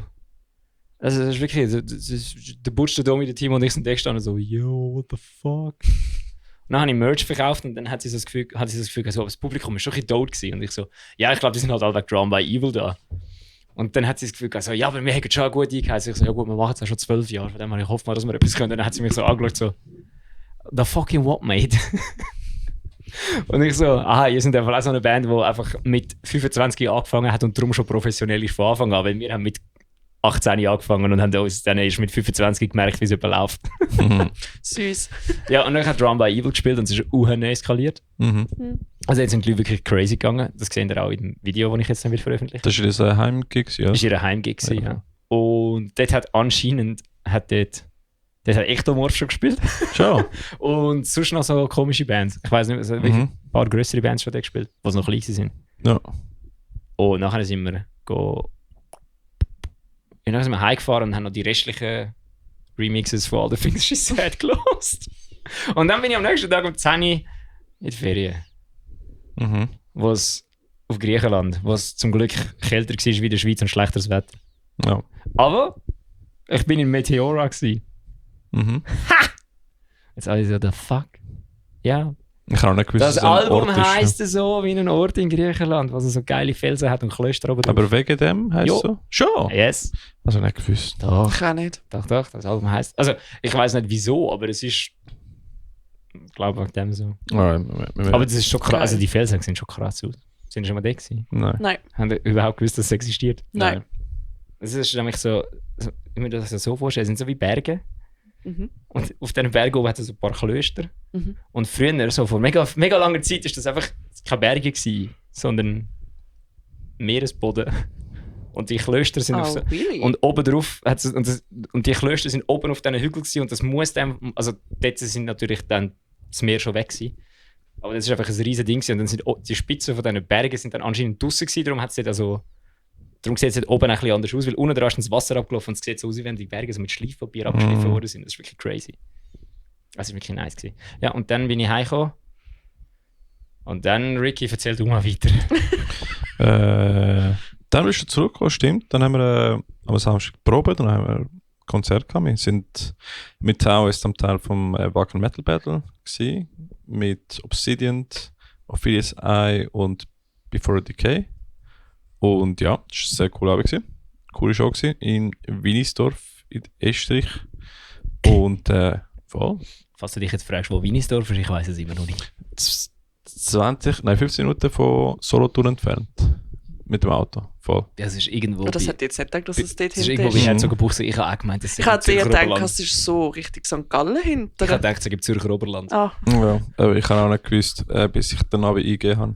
Und es war cool gewesen. Und eben viele Sachen haben gewonnen. Congrats, Ladies and Gents. Und Du hast ja. geschrieben, the winner is im Neues in Bizeps. Holy shit, Alter. Also, wenn du das Foto siehst, Noel, Brudi, insane. ja eben, als ich ihn kennengelernt habe, ist er so ein kleiner Stimmt, du bist ja sein Lehrer gewesen. Gingerbub gewesen. Du bist sein Sport, weißt du, vom Camp gewesen? Ja, nein, von der Yugi. Ah, Und dann kommt aus dem gleichen Kaffee. Das war lustig, dann haben wir herausgefunden, dass irgendwie 10 Leute dort in Bülach in der Oberstufe sind. Im Backstage unten sind etwa 10 Leute gewesen, gleichzeitig, die in Bülach in der Oberstufe sind. ja. Wild. Irgendwo Geil. im Berner Oberland. Also nicht mal in Bern, es ist in Solothurn. Ja. Aber dann am nächsten Tag sind wir am Greenfield Contest gewesen. Ja, Leo, was hast du noch so gemacht in der ganzen Zwischenzeit, wo wir jetzt da gefasselt haben? Mhm. hey, Hast du auch noch viel coole Sachen geschafft. gemacht? Geil. Mega cool. Viel zu viel geschafft. Stimmt, ich bin am Kraftclub-Konzert gewesen. Das ist auch ganz scheiße. Weil er hätte dort nicht können sein. Das war mega gut gewesen. Aber was ich wieder gemerkt habe, also ich kenne die ja schon so seit dem Anfang, wo sie in der Schweiz waren. Und ich habe gemerkt, jetzt so Hallenstadion ist schon insane, aber du merkst einfach, die Stimmung ist nicht mehr das Gleiche. Mhm. Das ist so. Das ist so schade. Wie meinst du, es ist nicht mehr das Gleiche? Hat es zu viel Fußvolk, die die Songs nicht richtig kennt, die Band nicht richtig kennt? Das auch, aber wo auch nicht abgehen. Also es haben sich Leute beschwert ab uns, weil wir zu fest abgegangen sind. Gut, aber das hast Das sind Touristen. Ja. Aber eben, das liegt aber es auch ist halt verdammt oft im Hallenstadion. Das finde ich so schade. Also weißt, ich mag es ihnen mega gönnen, dass sie so gross geworden sind und dass sie diesen Erfolg auch haben. Das finde ich so geil. Ja, weil in der Halle hast du das nicht können bringen. Jetzt sind einfach alle geschlagen. Also nicht in der Halle 622. Ja, Jetzt sind genau. also dort ist ja alles eskaliert. Das war ziemlich geil. Fuck, mir dort. ist das insane gewesen. Aber ich glaube, eines der geilsten Konzerte, die ich von ihnen erlebt habe, war in der Ritthalle zu Bern. Im Volkshaus ist das sick gewesen. Das war auch richtig geil. Dort, wo so die Leute so von oben ab Bier runtergeleert haben und vor unten allem, Leute so Bier heiß war. Es hat ja richtig gedampft dort im Volkshaus, das war weiss ja ich noch. Winter gewesen, oder? Ja. Also das war insane. Das ist ziemlich geil das ist so gewesen, ja. wild gewesen. Wir sind nachher einfach am Bahnhof, am HB, dort fahren ja die Güsselwagen Ja. am Abend. Wir sind einfach auf denen gesurft. Wir haben keine Lust gehabt zum Laufen, sind wir einfach denen hinten dran gehangen. Und die dort gefahren sind, haben einfach so das Gefühl gehabt, ja, in dem Fall. Oh wow. Ich habe es lustig gefunden. Ja. Ja, das habe ich gemacht und sonst arbeiten. Greenfield Band Contest. Mhm. Stimmt, Bandcontest war dann am Sonntag. Ja. Wolltest du ein bisschen darüber erzählen, dass wir nicht immer die ganze Zeit schnurren? Mhm. Hey, es war nice, es war cool, ihr seid dort gewesen. Mhm. Okay, ja. Band Contest war nice und cool gewesen. Wie hast du Und gefunden? wer auch noch dort war, ist XOXO. Mhm. Die haben ja am MV Music Festival Mhm. haben die gewonnen gehabt. Und die dürfen jetzt auch am Greenfield Festival spielen. Ja, voll. Genau. Congrats. Crazy, geil. Ja. Hätte ich jetzt einfach nicht gedacht. Weil das Als ich so ist gesehen habe, dass XOXO und M4 Music Festival ist, ich so, cool. Haben sie noch einfach, wie nennst du das immer so schön? Ah? Den Diversity Hire für hässige Band eingeladen. Aber es ist Und dann hat es einfach gewonnen. So, okay, ja gut, Aber vielleicht auch- ist es nicht der Diversity Hire gewesen. Nein, es ist wirklich auch, und vom Sound her, so, sind die härteste Band von allen dort gewesen. What a fucking case. Ja, ja, voll. Bei der Rest sind so Indie-Bands gewesen und so. Also, Schon? ja, ja. Ah, Es ist wirklich? absolut krass, dass sie es geschafft haben. Und ich glaube, sie haben sogar, So krass, muss nicht checken. Ha? Nicht, erzähl. sie haben sogar 2 Preise gewonnen, Ja. habe ich gemeint. Sie haben Demo-Tape Mhm. haben sie gewonnen und eben die Kategorie Rock, Rock. eigentlich. Genau. Ja, ja. Ah ja, stimmt, sie sind ja eine Hard Rock Band. Aha, Wer ja. hat mir das geschickt? Der Umi. Der Umi hat mir, glaube ich, einen Screenshot geschickt. Die Hard Rock Band XOXO. Hard Rock. Alter. Ich finde, sie sollten das ACDs. Ich finde jetzt, sie sollten Thunderstruck Cover Das oder ist so. schon geil. Boah, Boah, Highway weißt du, to wie Hell, nice? Alter. Highway to Hell, einfach so mit richtig hässigen Breakdowns. Ah, ja, dann haben wir eben halt nicht gecheckt, dass die dadurch am Greenfield spielen. Das hast du Ja. nachher uns gesagt, oder? Genau, weil ja die Greenfield Festival Foundation Teil davon ist. Mhm. Und Aber das sie ist das dann erste Mal ermöglichen. so, oder? Weil Genau. Ja. die letzten paar Mal hat ja, glaube niemand im Greenfield gespielt, der dort gewonnen hat. Nein, Die letzten das ist paar jetzt Jahre. das erste Jahr. So Aber viel ich weiß. Was wäre denn jetzt gewesen, wenn irgend so ein Pop-Act gewonnen hätte? Ja, das ist schon Du weird. hast ja verschiedene Ja, beim Kategorien. Rock-Act hat es wahrscheinlich Genau. keinen Pop-Act gemacht. Genau, Haben sie es nicht wegen Best Demo-Tape, sondern wegen dem Rock gewonnen? genau, weil Mm. Foundation ist wie Das macht fast noch Partner, Sinn. glaube ich. Also, Ja. nehmt mir jetzt nicht 1:1 bewusst, ich bin mir nicht zu Ja, 100% voll. sicher, aber ja. Aber cool, Ist mir ja. eigentlich persönlich wie so ein bisschen Ist egal. eigentlich auch egal, ist schon geil, dass sie Also, gewonnen ja, haben. jetzt ist wichtig. wisst ihr, Also- für nächstes Jahr könnt ihr auch am Wer ist denn sonst M4M noch nominiert mitmachen. gewesen, weißt du das? Die anderen habe ich alle nicht gekannt. Eben. Deswegen, es ist wirklich die einzige Band, die ich kenne, hat gewonnen. Ja. Das ist gut. Bei Aber mir ja, auch. ich glaube, Leute haben auch den M4M wahrscheinlich nie wirklich so wahrgenommen, weil halt nie wirklich Bands gesehen Hey, ich glaube, es kommt erst langsam so richtig Ja, auf. Auch. Also ich weiß nicht, was Ja. ihr macht, aber das ist eigentlich jedes Jahr ein Riesending. Ja, es ist auch ein riesen Ja, Ding, aber ist es das ist für, irgendwie ist das erst... für Metal Nein, für Metal-Leute Eben interessiert nicht, sich eben niemand. nicht. Genau, das ist das Thema. Aber jetzt, wo rausfindest, so, oh, du kannst ja natürlich am Greenfield Contest mitmachen, aber du kannst auch M4M Ja. schicken, bewerben. Und dann aber könntest du hat das auch am niemand Greenfield landen. Eben, Nein, deswegen, eben nicht, niemand weil- hat es gewusst. weil Wenn du sonst halt... Hat es XOXO gewusst? Oh, keine Ahnung. Aber auf jeden Fall, wenn du halt Ich kann mir sonst... vorstellen, dass die sich einfach angemeldet haben und dann so, by the way, ich spiele jetzt im Greenfield, das ist Ja. der fucking what, mate? Also was halt einfach ist halt... Das ist mega bekannt, halt, wenn du allgemein so im Schweizer Sound unterwegs bist. Mhm. Dann ist es halt mega bekannt. Aber Weißt du, was auch mega bekannt ist? Mhm. Die Swiss Music Awards. Wir kommen schon noch zum Band-Contest, keine Angst. Aber es ist nebenbei eben auch noch so relativ viel lustiges Zeug gelaufen. Wenn wir Ja. schon bei Band-Contests, nicht Band-Contests. willst du nicht das Greenfield abschließen und dann kannst du drüber. Ja, nein, weil es ist an dem Abend passiert. Gut, Fair. das stimmt auch wieder. So, wir ja. sind ja, haben wir ja während dem Greenfield Mhm. Band-Contest, Haben wir es irgendwie mitbekommen. hat der Umi hat uns einen Screenshot gezeigt von den Swiss Music Awards, wo der Best Streaming Artist ausgezeichnet haben. Und das war anscheinend Hecht gewesen. Ja. Mhm. Die haben 4 gewonnen. 4 Preise Also die gewonnen am meist Abend. gestreamte Band ist anscheinend Hecht gewesen, Mhm. wo 750'000 weniger monatliche Hörer hat wie Paleface. Ja, voll. Das wäre ja schon lustig Aha. per se. Das wäre Aha. ja einfach so schon lustig. Mhm. Was dann noch lustiger ist, ist, dass Paleface mit ihrem Paleface-Account bei dem Post unten dran geschrieben hat, kann es nicht zitieren, aber was ist da? Irgendetwas gestanden im Sinne von, ja, ich kenne, das ist noch eine andere Band, die ein paar Streams auf Spotify hat. Und dann hat der ja, das darf ich jetzt nicht sagen. Nein. Und dann haben wir uns dazu angestachelt, das Gränichen zu beleidigen. Ja. Und geschrieben, ja gut, Paleface müsste halt einfach nur 1-2 Dorffester wie so oben ein Gränichen mehr spielen, dann wäre jetzt vielleicht auch mal nominiert. Mhm. Wie so rein. Also weißt du, so wirklich rein People an Konzert ziehen mäßig. Ja, Hecht füllt einmal das Hallenstadion in der Schweiz. Also jetzt, no hate gegen Hecht, gell? Ich habe Hecht am Heiteren, ist das in Zofingen? Ja. Letztes Jahr gesehen und ich habe es super gefunden. Das war wirklich cool gewesen. Aber so Paleface ist halt die erfolgreiche Band. Ja, voll. International wahrscheinlich hauptsächlich, Ja. oder? Weil in dem Fall, sie schauen nur auf Schweizer Streams. Sie schauen nur auf Schweizer Streams. Also wie, Ich weiss es nicht. wie kannst du das überhaupt herausfinden? Also ganz ehrlich, ich meine... Ja, aber dann musst du die Kategorie nicht Most Streamed Artist nennen. Nein, eben, also es macht keinen Weil Sinn. dann ist sie meistgehörte Band in der Schweiz.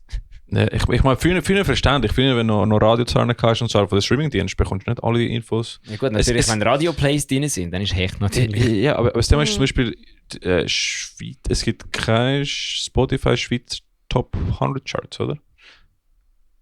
Ich weiss, Deutschland und so Boah. haben es, aber Schweiz glaube ich nicht. Ja, mal, aber das sind ja nicht Schweizer Bands. Das ist das, was in der Schweiz am meisten gestreamt wird.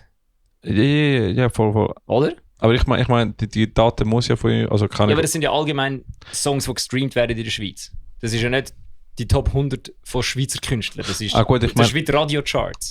Suisse bekommt schon die Zahlen nachher zurückgemalt, das stimmt schon. Also vielleicht sind es doch die Schweizer Streams. Ja, ist ja scheiße. Also, Naja, Immerhin. Metal-Bands werden dort immer ignoriert, das ist ja gleich. eben. Das sollte ich mal wechseln. Auf jeden Fall haben wir nachher 3 Bands gesehen. Ja, willst du so schnell die Bands recappen, wie du sie gefunden hast? Oder willst du schnell darüber reden? Ricky, willst du schnell darüber reden? Weil ich habe viel zu viel geschnurrt. Ja, Ich lasse gerne den Vorrang. Chevrolet haben angefangen. Heavy. Richtig insane gewesen. Ja, richtig heavy. Und jetzt mit dem neuen Gitarrist, mit dem Buri. Ehemalig von Tropas. Ist das Also der ist Bruder immer noch von- Tropas, ja. Ist das der Bruder von Mahmoud? Nein, aber es spielt in Tropas. Also ist, Weil er schreibt immer my Bro. ja, das ist halt Bro. Er schreibt einfach Englisch, stimmt? Das Das ist halt Brudi von allen. ja. Nein, das war richtig geil gewesen. Ja. Also für mich ist das wie so eine richtige Wucht von Wellen, Ja. die einfach entgegengekommen ist. Ja. Nein, einfach nur denken, shit. Ja, währenddem etwa 3-mal das Gefühl gehabt, ja, wieso mache ich überhaupt Musik? Ja. Es lohnt sich Mhm. nicht. Ja, also Chevrolet sind insane. Und der ganze Package, ich meine, du hast den Benji an den Drums. Du hast immer noch den Buri und da ist der Chevrolet Brudi. Der heißt Chevrolet. Ja, der Sänger ist auch insane. Wie heißt der schon wieder? Ich habe vergessen. Der ist der Andy. Mhm. Es ist einfach alles insane Ja. an dieser Band. Ja, der Andy ist crazy. Es ist Und- so, irgendwie, als ob einer das Gefühl hat, so, ich suche jetzt mal die Dudes, die am besten sind in dem, was sie machen. Ja. Dann tue ich sie in eine Band. Ja, weil ich meine, der Chevrolet hat ursprünglich ja einfach ein Solo-Projekt gehabt und hat irgendwie mit sehr bekannten Vocalists aufgenommen. Zum Beispiel der neue Sänger von Nevermore hat einen Song mit Chevrolet gemacht. Der Sänger vom What is a Nevermore? eine sehr bekannte Metal-Band. Und dann Wenn sie das der, sagen, wird das so sein. ja. Und der Sänger von Monuments hat auch mit ihm einen Song gemacht. Also er hat wirklich mega viele gute Vocalists. Und dann hat er einfach jemanden müssen haben, der das kann auch nachher live singen. Und das ist schon mal eine Challenge. Und der Andy ist, glaube ich, bei Handward oder so etwas. Ist seine andere Band. Dann ist er Vocalist geworden, ja. Aber alle die Vocals können nachmachen, vor allem die bekannten Sänger, das ist schon eine Challenge. Musst mal schauen auf Spotify. Was Das ist für fucking Sänger die insane. haben, ja. Aber ja, das ist sexy. Ich wollte eigentlich wirklich keine Musik mehr machen jetzt. Mhm. Ja, Das Einzige, was ich da gesehen habe, ist, zum Glück mache ich andere Musik. naja. Das habe ich jetzt auch gerade sagen. Würde ich Musik in dieser Richtung machen, Mhm. würde ich einfach sagen, gut, dann hätte ich glaube ich schon, also dann wäre ich schon falsch abgebogen Voll. mit meinen Talenten. Nein, und die Gitarre vom Chevrolet ist geil gewesen, die Krios-Gitarre mit Luminescent Inlays. Ich kann am nächsten Tag gerade selber eine Gitarre bauen. Naja, Vogel auch, wahrscheinlich so. Ja, es ist einfach geil gewesen. Kennst du die Tischbrudis? Vor 4 Jahren haben die alle so Tisch gemacht mit so Acryl. Mit Epoxy und so. Ja, Mhm. Acryl ist das deutsche Wort für Epoxy. Ah, ohne Scheiß. Ja. Mhm. Alright. Ich wollte so eine Gitarre. Ich Falls auch. irgendeiner das kann, falls irgendeiner da außen kann so einen Tisch machen, Mhm. Nur der Body wird lange, der Rest kann ich selber. Ja, das war chill gewesen. Das war geil gewesen. Nachher sind Too Silent gekommen. Die sind auch geil. Die sind Voll. auch cool gewesen. Die sind nur jung gewesen, hast du gesagt. Die sind glaube Anfangs 20 Die haben gewesen. mega Jungs ausgesehen. Voll. Gut, ich glaube, wenn ich an der Tankstelle würde Bier verkaufen, würde ich den Ausweis auch noch verlangen. Mhm. Aber das ist gut. Hure gut gewesen. Und Ja. der Drummer ist mir irgendwie bekannt Ich glaube, der vorgekommen. Drummer ist auch... Ich glaube, sie sind eben die zwei Dudes, die zwei Ja, genau. Bros. Mhm. Und dann, je nachdem, wer gerade Zeit irgendwie so... Ich glaube, es ist auch so ein Taoist Pyramid Scheme mit mehreren Leuten, die können Ich habe restliche gemeint, Instrumente und, spielen. und nachher im Nachhinein checkt so wie, oh shit, das ist der Drummer von One Lunar Day. Das ist die Band mit dem Michael von Mixed Signals. Ah, ja. Ich glaube, der Hannes ist schon involviert. Also das ist... Ja, das ist sehr cool gewesen. Da warte ich auf den Release seit fucking 2 Jahren, Jungs. Mach egal. Die Songs sind hure gut geschrieben gewesen. Ja. Das ist wirklich, das ist Ja. wirklich ein Ding. Ich habe meine Hüfte geschwingt. Voll. Ja. Voll. Ich habe meine Hüfte geschwingt. Das Ja. ist gut Es gewesen. ist ein bisschen poppiger, sagen wir so. Ja, alles ist poppiger als Chevrolet. definitiv. Ja, voll. Ich glaube, du kannst nicht weniger poppig sein wie Chevrolet. Ja, voll. Aber es ist so Wie viel wie... wir gewesen, der Taschenrechner braucht, um zu wissen, wo herbängen. Es ist irgendwie mit jeder Band ist es radiotauglicher geworden. Ja, Oder? das stimmt. Ja. Wie lange hast du Silent gewesen? Und wie hast du gefunden? Ich habe sie gut gefunden. Mhm. Das Problem ist einfach, wenn du nach Chevrolet auf die Bühne kommst. Ja, und eben, du, das ist so ein bisschen und das Problem, und du glaub spielst ich. nachher weniger harte Musik, ist es einfach. Ja. Also. Die Musik ist fast zu ähnlich gewesen. Ich glaube, wäre die andere Band zwischen ihnen gewesen, Mhm. Wäre so ein Reset gewesen. dann wäre es wie das ist dann komplett etwas anderes gewesen. Mhm. Weil da hat es keine Screams gehabt und kein Metal. Also weißt, die erste Band wird immer der Messlatte sein, oder? Ja, Oder nein, Contest. ich glaube nicht unbedingt das. Ich glaube einfach, es ist, der Clash dort ist grösser gewesen von der Genre. Wäre grösser gewesen von der Genres und darum hättest du wie so, weil du hast quasi Metal as fuck gehabt, Mhm. dann hast du Metal gehabt Nachher nicht und Metal. wenn du Metal as fuck hast und dann Metal hast, ballert es einfach weniger. Weißt du, was ich meine? Nicht weil die Musik schlechter ist oder die Songs Ja. schlechter geschrieben sind, aber es kommt dir einfach weniger physikalisch entgegen. Ja.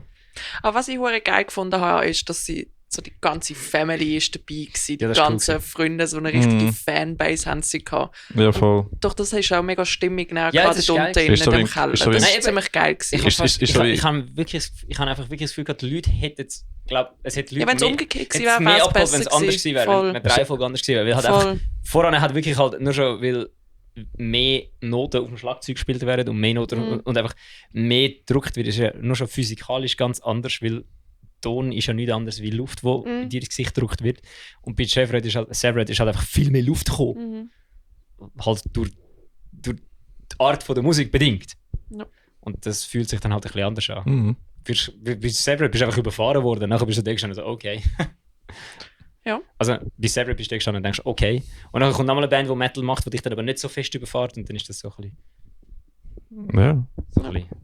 so ein bisschen die Sensation vom ins Gesicht geschlagen werden, ist dann nicht mehr so da. Ist halt Chevrolet ist halt hard as fuck. Das ist hard as fuck. gewesen. Und dann, Dann ist Bella sein Lieblingssound gekommen. wer? Wie lange kennst du mich jetzt schon? Du solltest dich meine persönliche Einstellung gegenüber Ska kennen. K. Gegenüber Ska. Aha, stimmt, Sky, ja. Die ist nämlich, es kann sich ficken. Ja, voll. Ich bin auch nicht wirklich ein Fan. Aber ja, dann ist halt Victory Kid gekommen. Sobald jemand eine Trompete für einen in einem Punk-Song muss ich einfach sagen, okay, nein, jetzt ist zu viel. Voll. Aber sie haben einen Song covered, wo du Ein froh Trompe- gewesen bist, dass sie nicht Trompete genutzt haben. Gut, ja, okay, wir hätten jetzt beim Ärzte-Song Trompete Ja. vorgenommen, dann hätte ich, glaube wirklich einen Roundhouse-Kick verteilt. Also da hätte ich keinen Ball angekannt. Da hätte ich den Spickstecker vorgenommen. Nein. Das ist eigentlich, also, das ist halt nicht meine Musik, aber es ist sicher, es ist gut gewesen. Ist definitiv ein Outlier gewesen vom ganzen Abend. Ist halt anderer Sound. Anderes Land. Also was ich mega cool gefunden habe, ist halt einfach auch, dass so Sound auch seinen Platz bekommen hat. Ah ja, aber am Greenfield Band Contest ist ja immer irgendwie so Nein, Mischung. schon lange nicht mehr. All to Get Her ist ja Ja aber, Pop-Punk. aber es ist ja nicht Ska. Und das hast du ja jetzt schon lange nicht mehr gehabt. Aha, ja. Ja, fair. Das stimmt. Deswegen weißt du, dass es mal ein bisschen etwas... Aber Ska divers ist ist auch halt. tot. Niemand macht mehr Also Ska ist, außer Kalifornier. Das stimmt so nicht. Wer macht noch Ska außer Kalifornier? Spanier. Ja gut. Ska, bekannteste Ja, aber Ska-Band die ever. sind auch nicht mehr. Die haben jedes Jahr am Greenfield gespielt, aber seit 5 Jahren nicht mehr. Ja, die sind alt, keine Ahnung. Ja, eben, ich Die sag machen ja. seit den 80ern oder so. Ich sag ja, Ska ist tot. Ja. Aber ja, es ist halt, es soll auch... Es Lea hat, ich habe jetzt irgendetwas in der Lea beleidigt mit dieser Aussage. Nein, Es- ich es- bin am Belegen. ganz ehrlich, Und es kommt dir nicht in den Sinn, siehst du, Ska ist tot! aber weißt, ganz ehrlich, es soll auch tot bleiben. Ja, ich sag Ganz das, ehrlich, ist ich okay. meine... Also ich muss sagen, also... Jedes Mal, wenn ich Brooklyn Nine-Nine schaue und die Ja. Folge kommt, wo der Jake dort ist und sagt «Ska forever», denke ich immer so, und in 2 Minuten kommt das andere. Und er sagt «Nein, ich habe noch nie mit Ska etwas zu tun gehabt.» Also cool, dass es einen Platz dafür hat, aber ich hätte mich eher lieber eine Metal-Band gewünscht oder eine harte Band gewünscht. Ja, aber du darfst ja nicht vergessen, das Genre ist ja so Klar, breit abgedeckt. Ja. Definitiv. Das ja. ist ja auch Teil davon. Ja, Und definitiv. Deswegen finde ich es schön, dass eben auch so Sachen einen Platz bekommen. Ja, voll, Ja, das ja. ist so. Ja. Das ist top. Es ist halt so der Cousin, den musst du einfach mitnehmen, weil die Mutter sagt, du musst ihn mitnehmen. Ist halt... weil du musst auf ihn aufpassen. Weil sonst frisst er Erde oder so. Keine Ahnung. Sonst kifft er einfach den ganzen Tag. Das Ja, ist aber- Ska. Wolltest du noch drücken? Nein! Okay, doch, komm. Yeah! Ah, ja. Wir sind clearly nicht ein Ska-Podcast. Wir sind der Anti-Ska-Podcast. Und Metalcore. Metalcore? Oh ja, ich habe eine... das stimmt. Ich habe eine sehr ambivalente Beziehung mit Metalcore, das stimmt. Ja, inzwischen spielst du halb Metal. Eigentlich, es gibt ja nichts, was ich mehr liebe wie Metalcore, aber es gibt ja nichts, was ich mehr hasse wie Metalcore. Ja, ja, nein, verstehe, was du meinst. Ja. Nein, das Ja. war super gewesen. Mhm. Cool. Und der Gewinner war? Chevre. Severed. Wie der Lucky bei uns im Podcast, wie der Lucky bei uns im Taoist-Chat schon korrekt geschrieben hat, Severed or we riot. Ja, Wir können so geschrieben, Lucky ist alles gut. ja, voll. Er Also, hat ja letztes Jahr schon im Chat geschrieben, wenn Severed als Breath nicht gönnt, wäre ich ungemütlich. Also, oh, Lucky. oh ja, nein, wir müssen natürlich wie immer sehr neutral bleiben. Also, wir sind sehr neutral geblieben. Ja. Ja. Wir haben alle Bands geinfluenced. Mhm. Wir haben bei allen Bands geklatscht Mhm. und wir haben den Gewinnern gratuliert. Definitiv. Wir sind sehr neutral geblieben. Wir sind Schweizer halt, das Schweizer Ja. Podcast. Ja, also ich freue mich drauf, mit ihnen dann am Greenfield zusammen zu arbeiten. Absolut. Ja. Ich weiß nicht, ob wir so neutral bleiben wären, wenn sie nicht gewinnen hätten. Aber Das ist eine andere Story. Das ist eine andere sie haben Story. gewonnen. Das ist eine andere Story. Gut. Da müssen wir jetzt nicht drüber reden. Nein. Congrats, Gents. Ist wirklich geil und freue mich auf Greenfield. Wahrscheinlich hätten wir gar nicht so. Chevre, C++ Breath und Exo gibt es im Greenfield. Das wird fucking... Wer spielt noch von der Schweiz noch? Ich weiß nicht, wer das geht, dass Moment of Madness. Spielt der... sie sind ja auch direkt Wer geboren. hat den Contest in Lausanne gewonnen? Ah ja, fair. Oh, ich kann das nicht aussprechen. Irgendein Post-Metal, irgendetwas. Also man kann einfach das Ding nicht lesen. Labim Human oder irgend so etwas. genau, ja. In dem Fall. Ich weiß nicht, woher ich Gesehen aus dem Greenfield. das gewusst habe, aber... Geil. Bis dann, wir machen nichts mehr. Tschüss. Ja, voll. Ja. Ich gehe jetzt Pizza essen, die ist mittlerweile kalt. Das ist absolut definitiv sehr geil. In 24 Minuten muss ich heim. Ja. Das Meeting ist auch noch nicht durch. Ja, voll. Sonst, Das Meeting, hast du gesehen, wie fucking corporate Ja, eben. das da geworden ist? sonst Ich irgendwelche, kämpfe alleine gegen Corporatization von Metal-Server. sonst irgendwelche Shows Falls wir oder so. Sellouts werden, ich habe uns dagegen gewehrt. Also sonst, Ich habe mich gegen gewehrt. sonst irgendwelche Shows oder so, die demnächst kommen. Ja. Ja. Nur meine eigene, die ich kann sagen, sonst nicht. Voll. Samstag, Wagon Metal Battle in Bern, in der fuck, wie heisst die Halle dort nochmal? Ich habe mal dort mit Whiteout gespielt, vor einer Person. Das ist gigantisch. Ah, ist das neben dem Hockeystadion? Mhm, genau, wie heisst das Ding? Anyways. BA-Festhalle. Nein, es ist so wie eine Kohlehalle, irgendwie so etwas. Keine Ahnung. Es ist in Bern. Ich spiele jetzt sehr gute Bands. Artifiction, Days of Ruin, Dame tu Alma Kannst du und einfach bei diesen Bands Ticket to Nowhere. Kannst du bei diesen Bands auf Instagram und dann findest Ja, du Mann. Shows. Ja, Mann. Du schaffst das. Ich habe den Post Namen... Post, das neue Story. Ja, voll. Ich habe den Namen irgendwie alle Tipp von mir gezwungen. Aber ja, das ist jetzt am Samstag. Was läuft zwischen? Jugend- und Sportkurs, Freestyle, Snowboard. Stimmt, du hast Snowboarden. Lea, was kommt zur nächsten Zeit bei dir? Also mein nächstes definitive Konzert ist im Mai. Erst. Ja, Schon. Holy fuck. Valetudo. Mm, 20 Years Ja. Jubiläum, oder? Ja. Das ist schon mal definitiv. Mhm. Da müssen wir schon noch 1, 2 andere zwischendrin spielen. Ja. Was ist das nächstes? Am 11. Mhm. April hat der DJ Ricky sein Drum and Bass Debüt. Jawohl. Spielt ja Walter Calls Ambulance. Vorbands von ihm. Ja. Water Calls Ambulance und Mhm. Eversis. Voll. Im Zakiona. Sag ich auch noch. Ich Das mach wird zum, lässig. ja, ich mach zum ersten Mal Drum and Bass Live-Set. Das wird geil. Gehen wir Sehr mit einem geil. Auto. Ah? Gehen wir mit einem Auto. Ja, komm, machen wir. Sick. Mhm. Mach eine Fahrgemeinschaft. Wenn du von Baden kommst und willst mitkommen, kannst du mitkommen. Ja, voll. Du musst halt einfach früh dort sein. Voll, das wird cool. Freue mich. Hoffentlich bleiben nachher ein paar Nasen nach der Show. Also sie ein bisschen Drum and Bass oder? Du musst noch mal schauen, dass der Domi und der Timo ein Bier bekommen, dann läuft das schon. Ja, es läuft sicher. Das wird Es geil. hat ja einen Zug dort. Ja, Mann. Der fährt bis auf Winter, haben wir gehört. Ja, außer du nimmst das in der falschen Richtung. Kennen wir niemanden, der das gemacht hat. Nein. Ja, das wird cool. Freue mich. Mhm. Voll. Gehen wir Pizza essen? Ja. Hast du noch irgendwelche Konzerte? Nein. Ah, doch. Doch. Ja, aber das interessiert niemand, das ist eine Local Show. Aber Death Heaven ist Vorband von Knocked Loose, habe ich Wann gehört. ist noch los? Alle am Brüllen, 28. Mai. Mai, ja. Das ist, Alle sind am Brüllen. Stimmt, das ist Ja, auch nein. definitiv bei mir. Ja. Ja, also das nächste Konzert, das ich eingetragen habe, ist effektiv Eversis. Mhm. Der Kate Effect hat Plattentaufe am 25. April mit Mm. Expello und... Tropas? Nein, das ist falsch. Das ist ein anderer Gig. Dort musst du auch kommen. Ist ja fast bei dir daheim.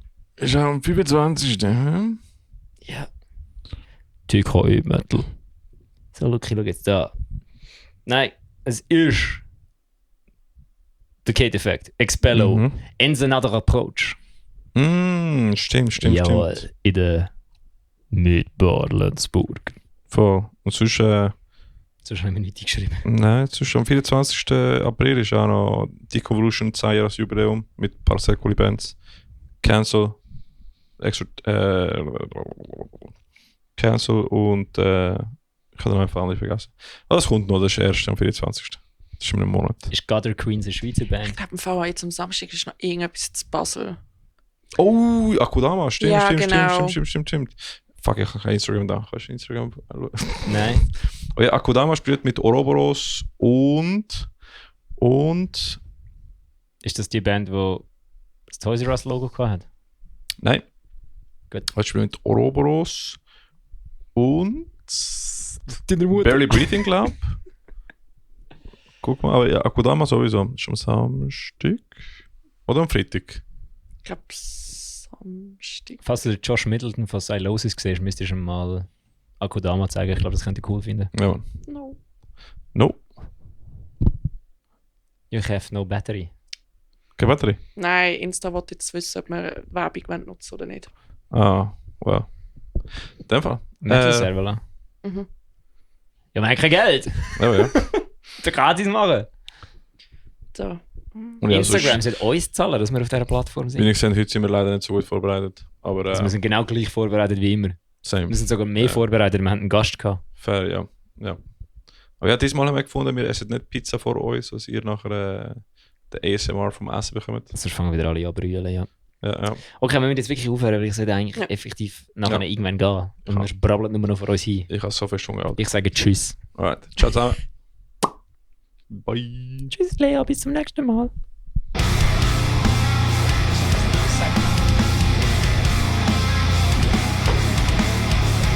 Hey Lea, sag mal etwas Schlaues. Ich weiß es nicht. Wesentlich schlauer wie das, was der Juri Podlatschikow gesagt hat. Wer ist der Juri? Snowboard-Profi von der Schweiz. Ah, Der einzige, der Sean White jemals besiegt hat. Aber dem seine Antwort auf die Frage war eben Woo! Ja, gemeint, er hat etwas Racist gesagt. Nein, nein. Juri, sag mal etwas Schlaues. Woo!